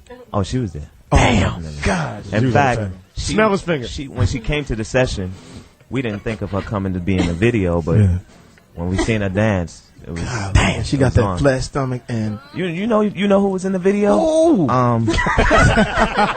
What's the girl with the green eyes? Used to be with Martin Lawrence. Cherie. No. Pat. Halle Berry. Pat, she was Miss Virginia. Pat. He married her. Yeah. Right. That's right. Pat. She was in Rump Shaker. Pat was from Virginia. Yeah, you hit that. No. All right. There you go. Teddy, you hit it all. You don't hit somebody. Smell his finger. Teddy, I'm just going to be honest with you. I know you hit it. You had to. You're Teddy Riley. You did Teddy Riley. You didn't hit that. Did Gene block that? Not me. Not you. But somebody did. Who hit it? Somebody hit it, T.O. I know Martin was hitting it going like, what's that? Yep. Every time he hit it went, yep. Watch the New Jack City. What's the other girl we was talking You about? hit that wasn't that. there? I No. know you hit that. You hit that. No, I did not. The saxophone girl. A little Jamie birdie told me. The saxophone girl. Oh, I never hit that. I Jamie. never hit that. Fox. I tried Jamie. to. Can I be honest and tell my story of what went on in my life? Please. We don't believe We you. was there. You're a liar. She was at Roxbury. I didn't have no resume. I told y'all that all the time. I didn't have no resume. I saw her in Roxbury with that little white dress on she used to wear and no Nothing purse. on under it. And nothing on under it. And I went up to try to talk to her and niggas was like, don't go talk to her. I said, nigga, come on, I got Gab. I'm finna holler at this back. No, that's a little saxophone bitch. Let me holler at this bitch. What's up, saxophone? She said, what? Oh. And I said, hey, you know it's my favorite song. You want to dance? She gave me the beatbox. Fuck over. She looked at me like, get the fuck away from me. So now my gun is jammed. And you know how you ask a girl to dance and she say no, but you just can't leave because everybody looking. So I just I start dancing like right now. And she looked at me like, nigga, what are you doing? Big teeth motherfucker, back up. Now, so she moved over to the right to make it clear that, you know, I'm really doing a solo dance. Right? I was really soloing right now. And then the Bell Biv DeVoe niggas came in. And I remember her going, Ronnie, Bobby, Ricky, Mike, and took off. Oh, speaking of that, Teddy, when you was working with Bobby Brown, did you know that Prerogative was going to be that hot? In the studio? Nah. I didn't know any of my songs were going to be big records. Shit. My Prerogative was so stupid. Until I got with Michael. How was Bobby to work with? How was Bobby to work with back then? Bobby walked out of the studio on me, man. What? When we was doing my Prerogative. In the he middle of the didn't album? want to sing the record. Had to go get a bump? The way he's singing it now, Yes. he didn't want to sing it that way. It was his prerogative. Because he had to go get was a like, yo, syringe. I'm Bobby. I don't sing this way. This is not me. I sing my way. So, Right, what was he going to do? But we walked out of the studio, and God bless his dead, Lil Salas called say, "My him back and told him to get back in the studio. And he got back in the studio, and we got it done. That motherfucker How was was the it? chain. How was it to work with Michael? Michael was incredible. Michael who? Jackson. Michael J. Shit, I don't know. Well, you got to know it's the biggest Michael in the world. Yeah. This Michael? That's You worked with this Michael. The Asian female bitch. No, I mean, I'm growing not up going to sit listening. here and let you guys talk about Jesus Christ, Michael Jamie. Jackson, He's whiter man. than some of the bitches you done fucked. And he done fucked some white ones. I am true to my You don't work with Jamie, I've never seen you with the black girl. That's bullshit. No, he's been with a black All girl. them white girls that was with me was my publicist. Jamie, you done ran through a lot of publicists. Teddy Riley, smell See his what I'm finger. saying? Teddy, see what I'm saying? It'll smell like See, cauliflower. If I was Will Smith, Smell like wet dog. Will Smith, And bagels. or if I was Chris Tucker, they wouldn't be talking about it. See, there's no respect here. I'm not going to sit here and let You y'all are just right. talk about Nah, me. Fox. Man, I loved your first album. Peep this, man. Who was the hairstylist on that? I'm not going to sit here and let you talk about my hair like that. I'm not really I'm not talking. going to sit here. I'm let just you saying, talk. Fox. This is bullshit. It is raining today. We gotta be careful. Ain't that a bitch? You got the kitchen? I'm not going to let you. Michael's That was hair is on fire. Look at his hair, nigga. It's That good. is a lace Now, front. Teddy Riley, you worked with this Michael? The one I on worked with Ebony. that Well, Michael. how is he on Ebony? Should he be like on Geisha Girl or something? Geisha girl. .com. Hilarious. Teddy, when you were working with Michael Jackson, you gave me some insight, and I apologize for these bastards. But when you was working with Michael, you was saying that you guys just sat in the room and it all just came together. Oh yeah, we sat in the room with no instruments, just the piano. Any kids? And Fucking words. I'm just saying. I'm just asking some questions. There were no sleeping bags or nothing. Are you trying to tell me there was no Ferris wheels? No bean bags, no nothing. nothing No but Rainbow us and the Bright. piano. Alicia, Teddy Riley, Yep. smell it. Ain't no loop. Get on in there. So you was working with Mike, and what happened? Well, we did most of the Jacks. songs at the piano, and when we created "Remember the Time," which was the first song that I brought to him, Off the chain. he didn't know I Incredible. had the song already programmed and everything done, ready for him to sing it. Mhm. But when I played the idea on the piano, he loved the idea, and then I said, well, I have this track done. So we walked in the other room, and it blew his mind when he heard the track. Damn. So he loved it even more. Yeah, remember this time was ridiculous. Oh, Who came up with the dams? That you or Mike? He comes up with everything. I used to watch the videos. You was doing your thing. So Teddy, being like Fatima Robbins. the pioneer of New Jack Swing, where do you see the next movement in music going? To hell. On the toilet. Yeah, you can say it. Soldier To hell. Boy. No, it's definitely gonna come back. I think we just need more real artists out there, because you got a lot of conceptual artists, just doing anything. Mm-hmm. So What is a once conceptual artist? What does that mean? conceptual is like fake. They're just doing stuff and everything is coming out in the studio, Johnny, man, but it's not coming out on the stage. They're selling more ringtones than exactly. albums. Now, do you ever see because we don't have that many groups no more like Guy and like the groups back in the day. Now it's just everybody's going solo. Now you got Pretty Ricky and then one of them niggas pretty. Well, well, they broke up too. Yeah. What did Pretty Ricky do to you? You just jumped all the way over there to just hit Pretty Ricky in the eyes, Speedy. So chicken wing stole his lunch Just box. out of nowhere, Pretty Ricky ain't shit. But I mean, you think of groups. You can't put Pretty Ricky in no group. Well, I tell you, if another group come out now and they're true to the game and they stay together, they're gonna be stars. They're gonna be mega stars. Because right now there's no group out here that's really, making noise and really we don't have no real star. I think to me, Beyonce is the only R&B star to me. So you just said, and that's just the real. There's no other stars. What out about here. Mary J? And I mean, that's another. That's a different. Mary J is a legend. She's a legend. She's a megastar. She's past that. She's up there with like Aretha Franklin. Yeah, she really is. What about Usher and Omarion? But I was just talking about as far as females. As far as male, I think Same thing. I think Usher is definitely a star. He's a megastar, but I just hope that he can come back off of off the marriage. These artists wait too Married long a to dude. come back with a record, and sometimes people have they go on to the next. Who's the next thing? Have you worked with Usher? Yeah, of course. I think Usher can Nigga drop. said, yeah, of course. no, okay. You know who you talking to? Who haven't Teddy you worked Riley. with that you want to work with? Jamie Foxx. I haven't worked with Jamie, and I haven't worked with Beyonce. Okay. Yeah, So would you like to work with Foxx? of course. On the Peep This album. He's too? on his radio show. What do you think he's going to say? I course. like to peep this out. I loved it. I was there in the studio. I'm not gonna sit here and let y'all I talk didn't about like my that album. shit. My love shit that was album. shit. I like to peep this I out. ain't gonna sit here and let y'all What talk is about my this? shit. I never heard of that album. What What is is that? It went nickel, right? I've been friends with you. I never heard that. That nigga out with Kite. When was that shit out? Ain't that about a bit? Yeah, get some songs though. I'm not just gonna sit I here love and let Pete you This. talk That about shit me was on off the It went copper. Foxxhole Radio. We got Teddy Riley in the house. What's cracking? Other than the crack in your ass. In the house we got. Teddy Riley. In the house we got. Claudia Jordan. In the house we got. Scott Whiteboy Steel. In the house we got. Speedy. In the house we got. OG Poet. Oh shit! In the house we got. Anique. And in the house we got. Wait, Wait. one My bad. motherfucking dreadlock minute. Somebody told me a little birdie last night. I was with the little birdie last night. And after she told me this, the little birdie gave me a little. A white birdie, little right? birdie. Had to It be was white. a black birdie. Hover. It was a dove. Impossible. Black birdie. Impossible. Suck it. Suck it to the base. It was a hummingbird. Suck it to the base. She ate worm. Ain't that? That's what I But heard. she told me that your last name was Mac. Right? Yes. Somebody told me that his first name was what? Johnny. Somebody told me that his middle name was Motherfucker. So when I see him out in the street, I say Johnny motherfucking Mac. It's And I go, Foxxhole yep, Radio. yep.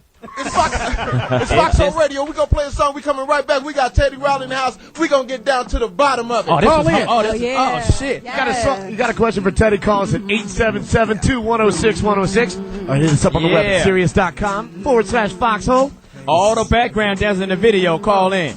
Foxxhole Radio. I know some of y'all still fine. 106. I'm gonna tell you who we got. Just looking out of the window. James Evans. Thinking how it all looked paradise. Oh yeah. Keeping your head above water. Come on, Charlie. Making a way. Go, Charlie. Go, Charlie. Temporary layoff. Goodness. Ready, rip off. Scratching and somebody. John Amos. We got, no, not JJ, John Amos. We got Kunta. Teddy Evans. We got Kunta. We got Kunta without the foot. We got the pop up in this motherfucker. Dad, is it? Yeah. I'm gonna do. Fox, can I have the list, man? Can I work this, Mr. Evans? We did Ladies and gentlemen, John Amos has just entered the building. We did in the house together, and I was on one of the scenes with you, and you were my dad. My dad was you, and we used to watch. Some money now, son. I'm gonna need something. It's a little bad around here. Mr. Amos. DNA before I When we would watch Good Time, my dad was you. He didn't play. He didn't take that shit. And we would watch the show, and I literally saw my father in you when we did the show. And my father had just passed at the time, and I'm telling you, he was finna do some fucked up shit.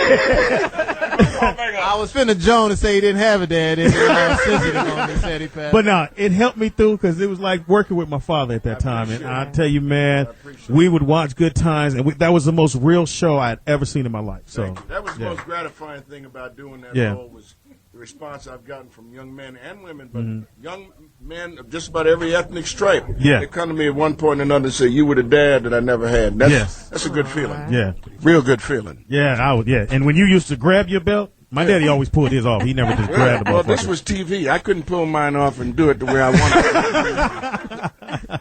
And Are you mean for real? I have 2 children and a granddaughter, and they might testify to that fact. Because every time I said, man, it seemed like you're everybody's father. Like if I were to see, like even when I went out there, I feel like if I got out of line, you might collar me. Well, I had to tell this. I was just sharing a story with this gentleman outside that I was doing a play some time ago back in New York, and the young actor who was in the play, I won't call his name or the production, he digressed from the script, but the words were those of August Wilson, which I felt we should pay honor to by being observant of every syllable. Yes. And he chose to digress, so I had to tell him one day, I said, look, you about 30 years younger than me, but I got one good ass whipping left in me. Wow! You can have it. Now, you might whip me, but you will qualify for handicap parking. Wow! So, I got a little bit of it. Because you have used to be a Geraldtown Productions presents in this corner. Daddy Evans. You used to be a boxer. Yeah. I tried that, but I woke up one day and couldn't eat no grits or oatmeal or nothing else. I said, no, I can't do this no more. Still got skills, though. Let me ask you this: keep me out of trouble? Okay. Mr. Amos, what has been the most gratifying work that you've done in your illustrious career? Boy, that's a good one, Jamie. I'd have to say Roots. Roots. Okay. And the reason being, please go ahead. Yeah. But that's not for me. That's for Alex Haley, who took the time. Go ahead and do the thing. Hold the baby up. Hold the baby up. Behold, the only thing greater than thyself.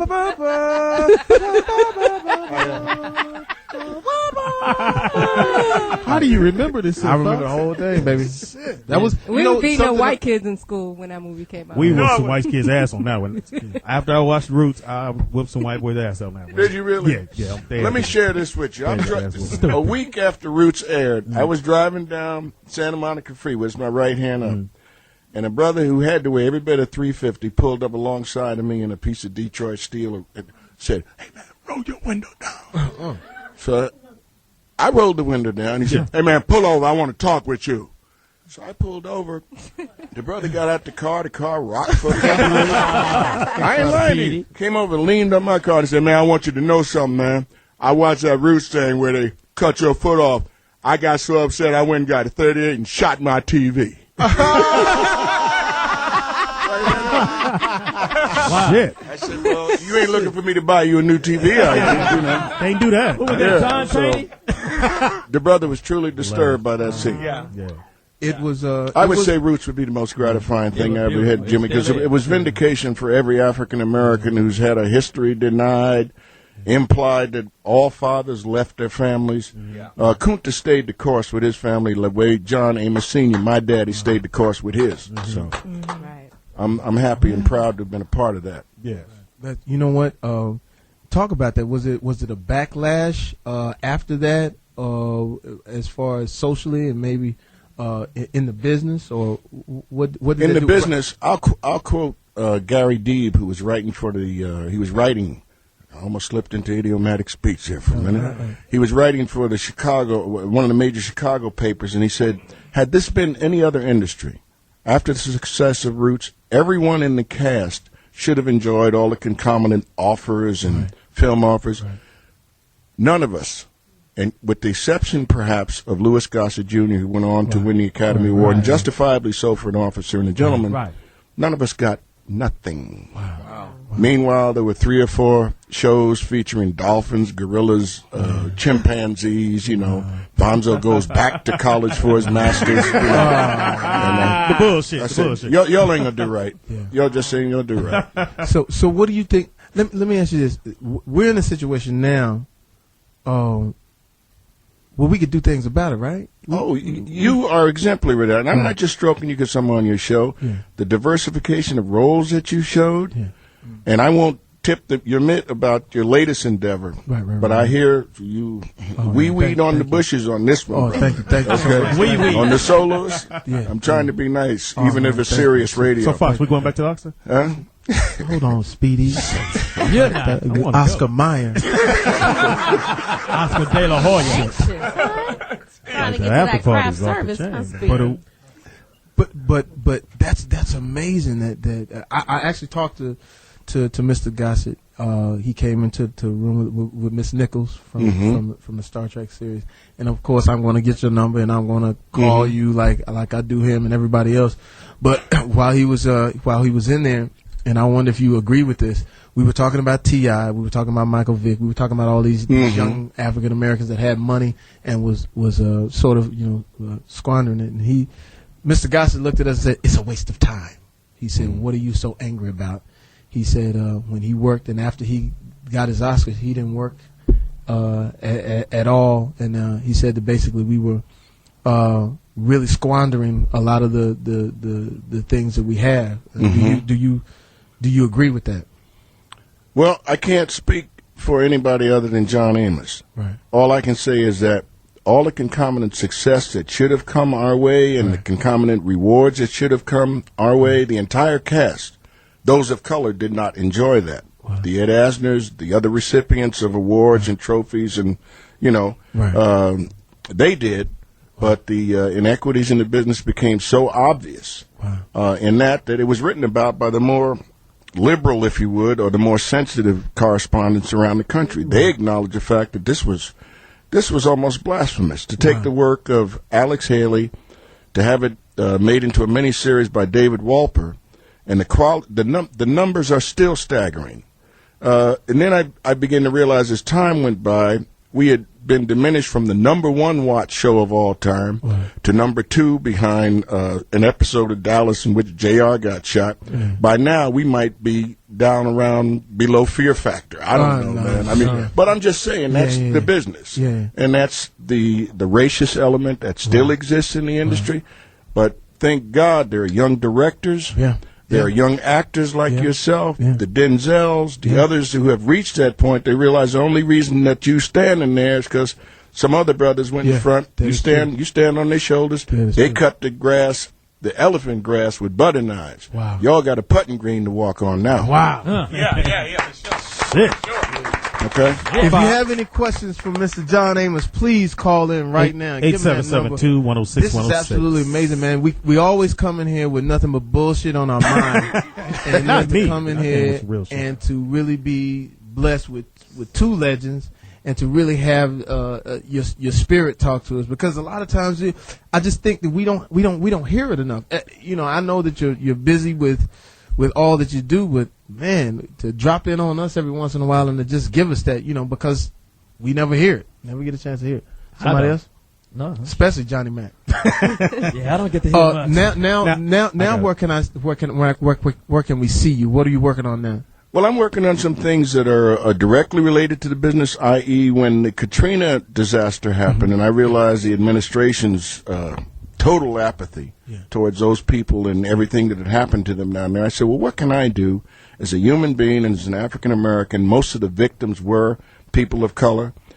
Randy Newman, of all people, some years ago recorded a song called Louisiana 1927, in which he very eloquently bespoke about the flood of the same area at that time. Wow. And I listened to the song several times, and I said, I'm going to cover that song. Wow. And I'll donate the proceeds to the Louisiana Katrina victims. As it turned out, when I went down to Nashville to record the song, several members of Tim McGraw's band heard what I was doing. They came into the studio. They got behind it. Some of them had some songs, and a whole album came out of it. Incredible. So, now I'm doing country music, if you pardon me, Ray. Hey, but I saw you at the Country Music Awards. Okay, and that's what it was about. You know, it initially started out as a philanthropic gesture, but you know the way God works, man. He says, I see you reaching out. Watch this. Boom, and he pushes you. Incredible. So Gene Cash, the cousin of the late Johnny Cash, approached me with about a half a dozen songs, and I've been in and out of Nashville for the last year recording music. But the thing that really makes me gratified right now is that God has put me in a position to help some of the younger folks that are coming along through my foundation. Haley's Comet Foundation is predicated on teaching young men and women how to go on board a vessel after a brief 1-week tutorial, learning how to sail. And since most of us genetically came here by boat, not first class, but at any rate, we teach them how to sail. We take them on board my vessel, which is a 68-foot gaff rig catch. That means there's no hydraulics. It's powered by Armstrong. You're going to raise and lower the sails and do everything by hand. And after we get them on that boat and extract them from the negative environment from which they come, step over those crack valves, lay down that Tech 9 or whatever you're carrying that week, and come on board, it's not a boot camp situation. We treat every young man and woman with the respect that God dictates that we should give to them. And within a week of being on that boat, we can take Crips, we can take Bloods, put them together and say, now, fellas, these are the rules. Number one, you a Blood, you got the helm. You're going to navigate. I'm going below and get some sleep. Number one, I want to wake up. Number two, I want to wake up dry. Number three, I want to wake up dry and on course. So they have to overcome all their differences, what set they from and this type of thing, and they have to work together as a crew so that we can all survive. And that's how our ancestors managed to survive to get over here. So I'm just re-implementing something that's already been laid down. What's the name of the? We're going to play the song right now. I saw Mr. John Amos at the Country Music Awards. And it's great to be able to see you spread your wings all the way over there. And we're gonna play that song 40, 50 times on this radio station. We're gonna appreciate it. So, do you have a website, a history in country music? Well, my mom was born in Birmingham, Alabama. And I used to hum a lot as a kid. You can't really say I have a history. I have sung on television. So this is a newfound talent. This is it's a newfound genre for me, if you would. Country music to me is an ideal genre or a medium for telling stories. Not that far from blues. Exactly. And blues, country music the real country artists will tell you the roots of country music are the blues. Because economically all those folks were in the same barrel. Basically.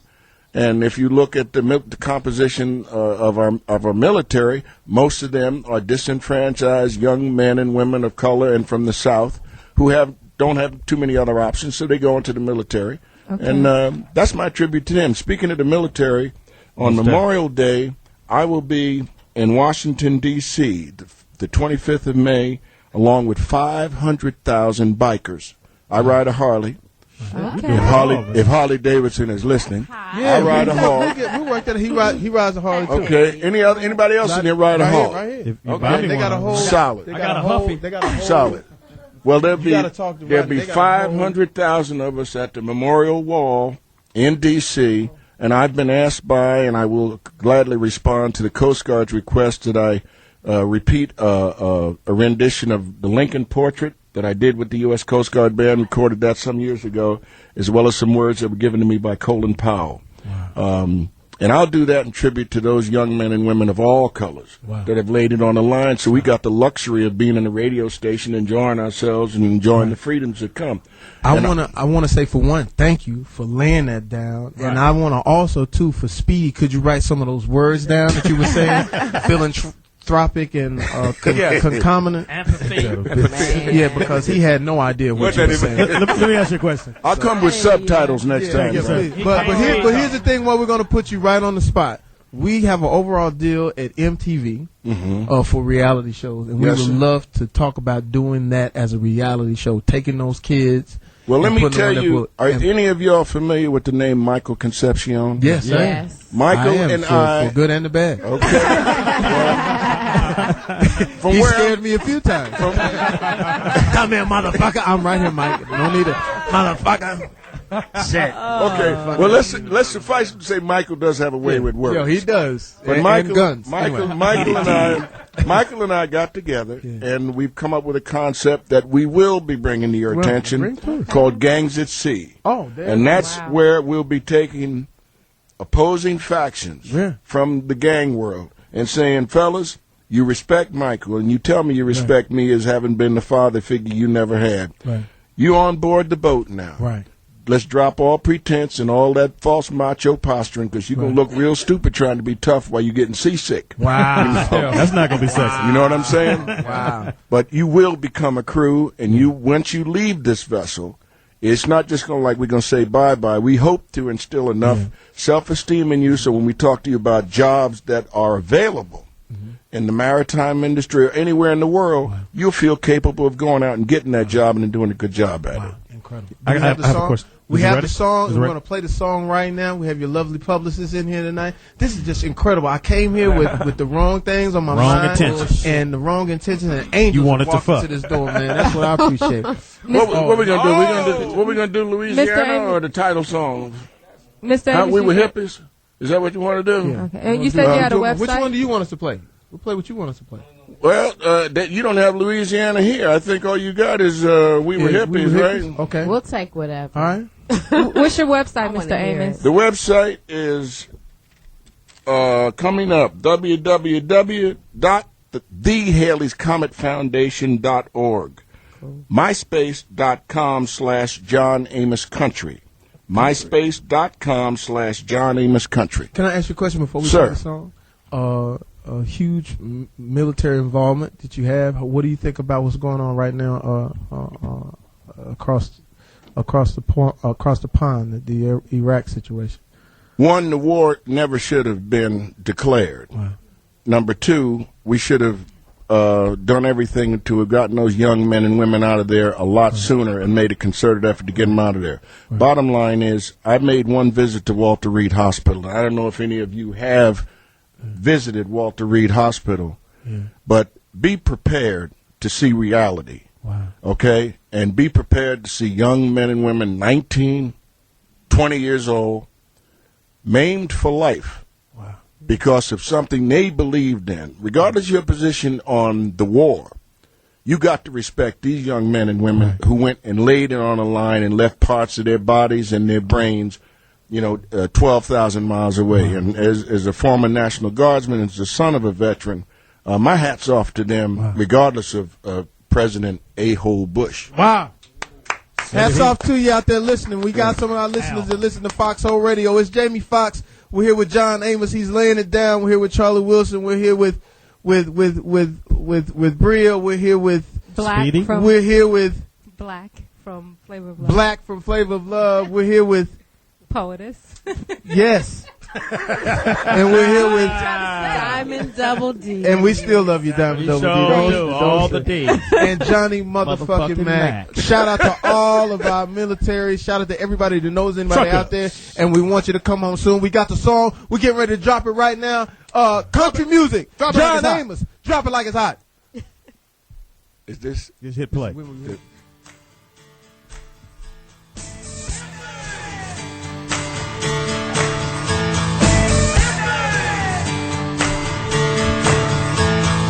Back in the year of 64, we all came out with the Vietnam War. We were hippies. And in the year of 69 at Woodstock, we all had a good time. We were hippies. I don't know what it's been said, but the hippie life is mighty rad. We were hippies. Hey, go ahead on, Charlie. Oh, y'all. We're all for one and one for all. Hippies unite and we won't fall. Hippies! I'm a hippie.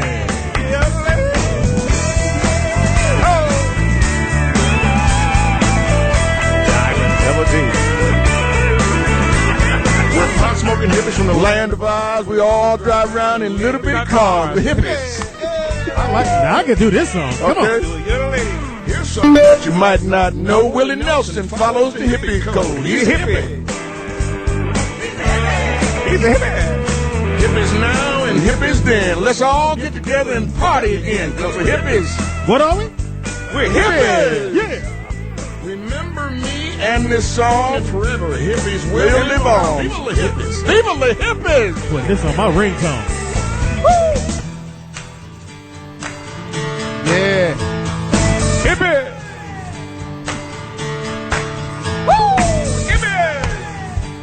Go ahead on now, say. We're all long hair and we all smoke grass. Just leave us alone and kiss our we're hippies. My youngest son turned 45. He's proof my DNA is still alive. He's a hippie. Different generation believed that Jack said now he's protesting the war in Iraq. He's a hippie. Internet, iPods, satellites to space, but some of us will still look you dead in the face and say we're hippies. Yeah. Years from now, when we reach Mars, I bet they'll be driving a little bitty cars. They'll be hippies. And when I get to be 93, you better bet that I'll still be a hippie. Yes. He's a hippie. When I die and go to heaven, St. Peter's gonna ask how I made my living, and I'll say, I was a hippie. I was a hippie, yeah. Mr. Amos. He's a hippie. Oh my goodness. He's a hippie. We're gonna play this song over and over again.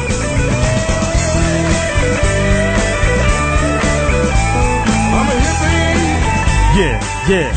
That guitar line is doing it. I'm a hippie.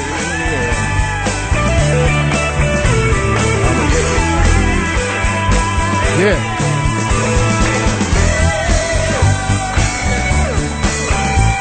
I'm a hippie. Who's a hippie? Johnny Mac, you a hippie. Hippie. I'm a hippie. Yeah. I'm a hippie, yeah. I'm a hippie. Wow. John Amos, ladies and gentlemen. What is he, y'all? Yeah, hippie, baby. Hippie. I got a. Well, I know you got a phone call. I got to ask this question. You say your son is 45? No, the character that's singing the song, my son ain't 45. Oh. No. That almost had a rap vibe to it. Yeah. Almost, huh? Yeah. Almost, rap huh? to it. Johnny Mac, you go ahead. Yo, we got a call in for you, Mr. Amos. Yes, sir. A guy named Ray from Memphis. Go ahead, Ray. Ray. Hey, what's up, Mr. Amos? How you doing? I'm doing good, partner. How's everything down in Memphis? Man, everything is going great, man. I just want to take time out, man, just to tell you, thank you, man, for always being a positive role model to us young black men. And it's because of the work that you've done in Roots and even up to your Dr. Doolittle movie, man.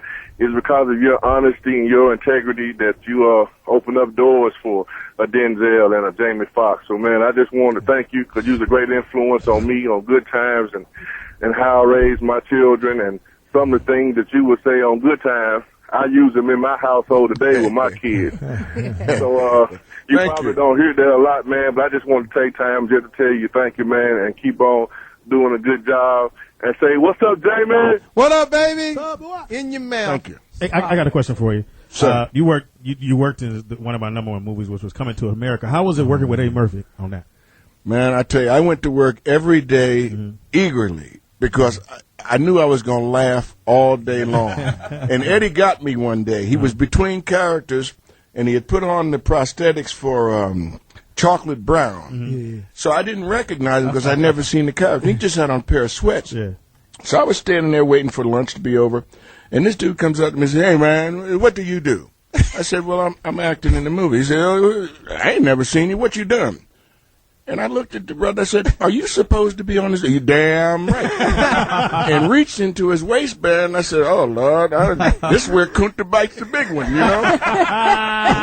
Come to find out, it was Eddie. And I didn't even recognize him. He gave that mule laugh. I said, "Oh, you got me, Eddie." So I loved it. I mean, he's like this gentleman sitting here hosting this show. And I ain't stroking you. A consummate talent. Because, see, I've always contended, like in Jamie's case and Eddie's case, if you can do comedy, drama's a cakewalk.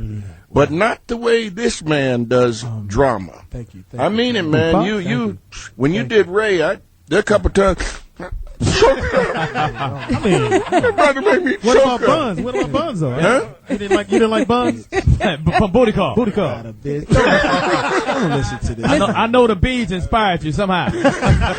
So let me ask you this. Yeah. Advice on give us something that we could go home on as far as there's Wesley Snipes going to jail. There's Michael Vick going to jail. There's all of these African Americans that seem to have it all together and are blowing it. What's the advice to them? Pay your taxes. Pay your taxes for openers. That's for openers. But realize that fame is a fleeting thing. Wow. Everybody has their moment in the sun, and then one night they turn the lights off. So if you relying on man to keep your lights on, you in the dark from the jump. But if you know who makes the sun come up and go down, you'll never be in the dark. Amazing. Great words. Great words, man. Okay. See, McDowell's has the golden. The golden. They got the Big Mac. We got the Big Mick. Okay. They got the golden artist. We got the golden artist. Okay. And son, if you want to keep working here, stay off the drugs. And Samuel Jackson was in that scene, remember? Yeah. How about that? Yeah. Mr. Amos, why did you leave Good Times? You know, I've been asked that question so many times, and now, as young as you are, you're asking it into what must be the third generation of people that have watched Good Times.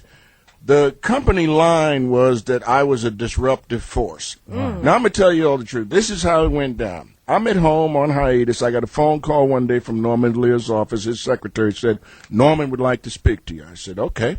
Norman gets on the phone. He says, John, I got some good news and some bad news. He said, what do you want first? I said, it's your dime. You made the call. He said, the good news is that the show's been picked up for another season. Well, that was a foregone conclusion. We were in the top 5 for my second season. He said, the bad news is you won't be with us. Wow. He said, John, you still there? I said, yeah. He said, I said you won't be with us. I said, and? He said, you that's all you got to say? Norman, it's your show. You want to fire me? That's your business. Because I never felt like I was working for anybody in the industry. I was working with them. My head director is above all of this. You understand? And the proof of it is, in 2 months' time, I got a call from David Walper's office and said, are you familiar with a book called Roots? The rest is history. Yes. That's right. Okay? So I got fired from Good Time, killed off because they were perpetuating what I felt was a negative stereotype. I had 2 other children in that family. Bernadette Stannis, who I was with earlier on another station. She's fine. Still is. Watch your mouth. No, I mean, all right, Dad. I got one good ass whipping left in me. You can get it, sir. Chase me now. I can catch you too, goddammit. How do you stay in such good shape? Huh? You strong on that boat. Hey, man, I got good genetics. My dad could block my hat up until he was in his 80s. Wow. You know, if he said, even when I was in my 40s, he said, son, you come in a little late. I said, Dad, you know how old I am? He said, yeah, old enough to know what time it is. No, it's genetics, and it's being conscious of the fact that this is the only body we have. Now, I've aligned myself with a personal trainer out of Jersey, Tarache McCrae, who is he's not just a young physical trainer. This brother is knowledgeable. So we're developing a show that's going to let young, particularly African Americans, know what they've got to do in regards to their diet. You got to drive past the Golden Arches once in a while. Get a salad. Go to you know what I mean? McDonald's. Now let me. It's not going to work with him. He has the secret sauce in his pocket. I got to share this one with you, man. Belinda, my publicist, shared this with me. She was in the emergency ward at a hospital recently, visiting a friend who had been stricken or had a trauma of some sort. And they brought in this older black woman on a gurney. And the sister must have weighed every bit of 400, man. Wow. And but snacks. She snacks. Rose up on one elbow and said to her nephew, who was about 14, said, come over here, son. Go home and look in the dresser and bring me my pocketbook. And after you got my pocketbook, make sure everything's in it. Stop in the kitchen and turn them chitlins off. And bring me a bowl full up here to the hospital. Oh, wow. Man. At that time, her blood pressure was looking like Bill Gates' bank account. Wow. Okay? Now, That's hot. asking for chitlins while you on the hospital gurney? Man, shit. I mean, please, Unless man. she knew she was gonna bite the big one in one of her last meals. But why go a hell out? of a meal. Why go out with chitlins on your breath? I mean, the Undertaker don't want to deal with that. Cut you off. Good back to chicken. I'm gonna say this: we have been enriched, we've been enlightened Yes. today. We've had Wait a a minute, great time. where we going from? Boy, Stop interrupting. we've had a great time. This is Jamie Foxx, Foxxhole Radio. What's cracking? Other than cracking your ass. It's been a blessing today, man. I'm gonna tell you, we're gonna wrap it up. When I look to the right of me, I see downtown LA. I see Black, who's really light skinned. I see Rodney. I see all the homies. To the right of me, I see Mr. John Amos, the legend. To the left of me, I see Mr. Charlie Wilson, another legend. I told you today it was gonna be nothing but legends. When I look down at the rest of the table, I see people that I would go to war with, people that I would party with, people I would kick with. I'd rob a bank with you. I do it all, I'll Johnny. share a condom with you. I'm out. I meant to say a pack of condoms. A pack of You mean a condoms. condominium? You do mean a condominium? Mac has just come out. Johnny Mac is a fact. A pack. The new homosexual on the block. A pack. Oh my! And shout out to all our gay following. We don't want to leave you out. We got a huge gay following. Dance with me and the disco heat. Come on and dance. Dance with me and the disco heat. Come on and dance. You make me feel mighty real. You make me feel mighty real. 2 tons of fun. Make me feel Make me feel. mighty real. Mighty real. Make me feel Mighty real. Mighty real. Mighty real. We got this thing. Somebody was singing that for real?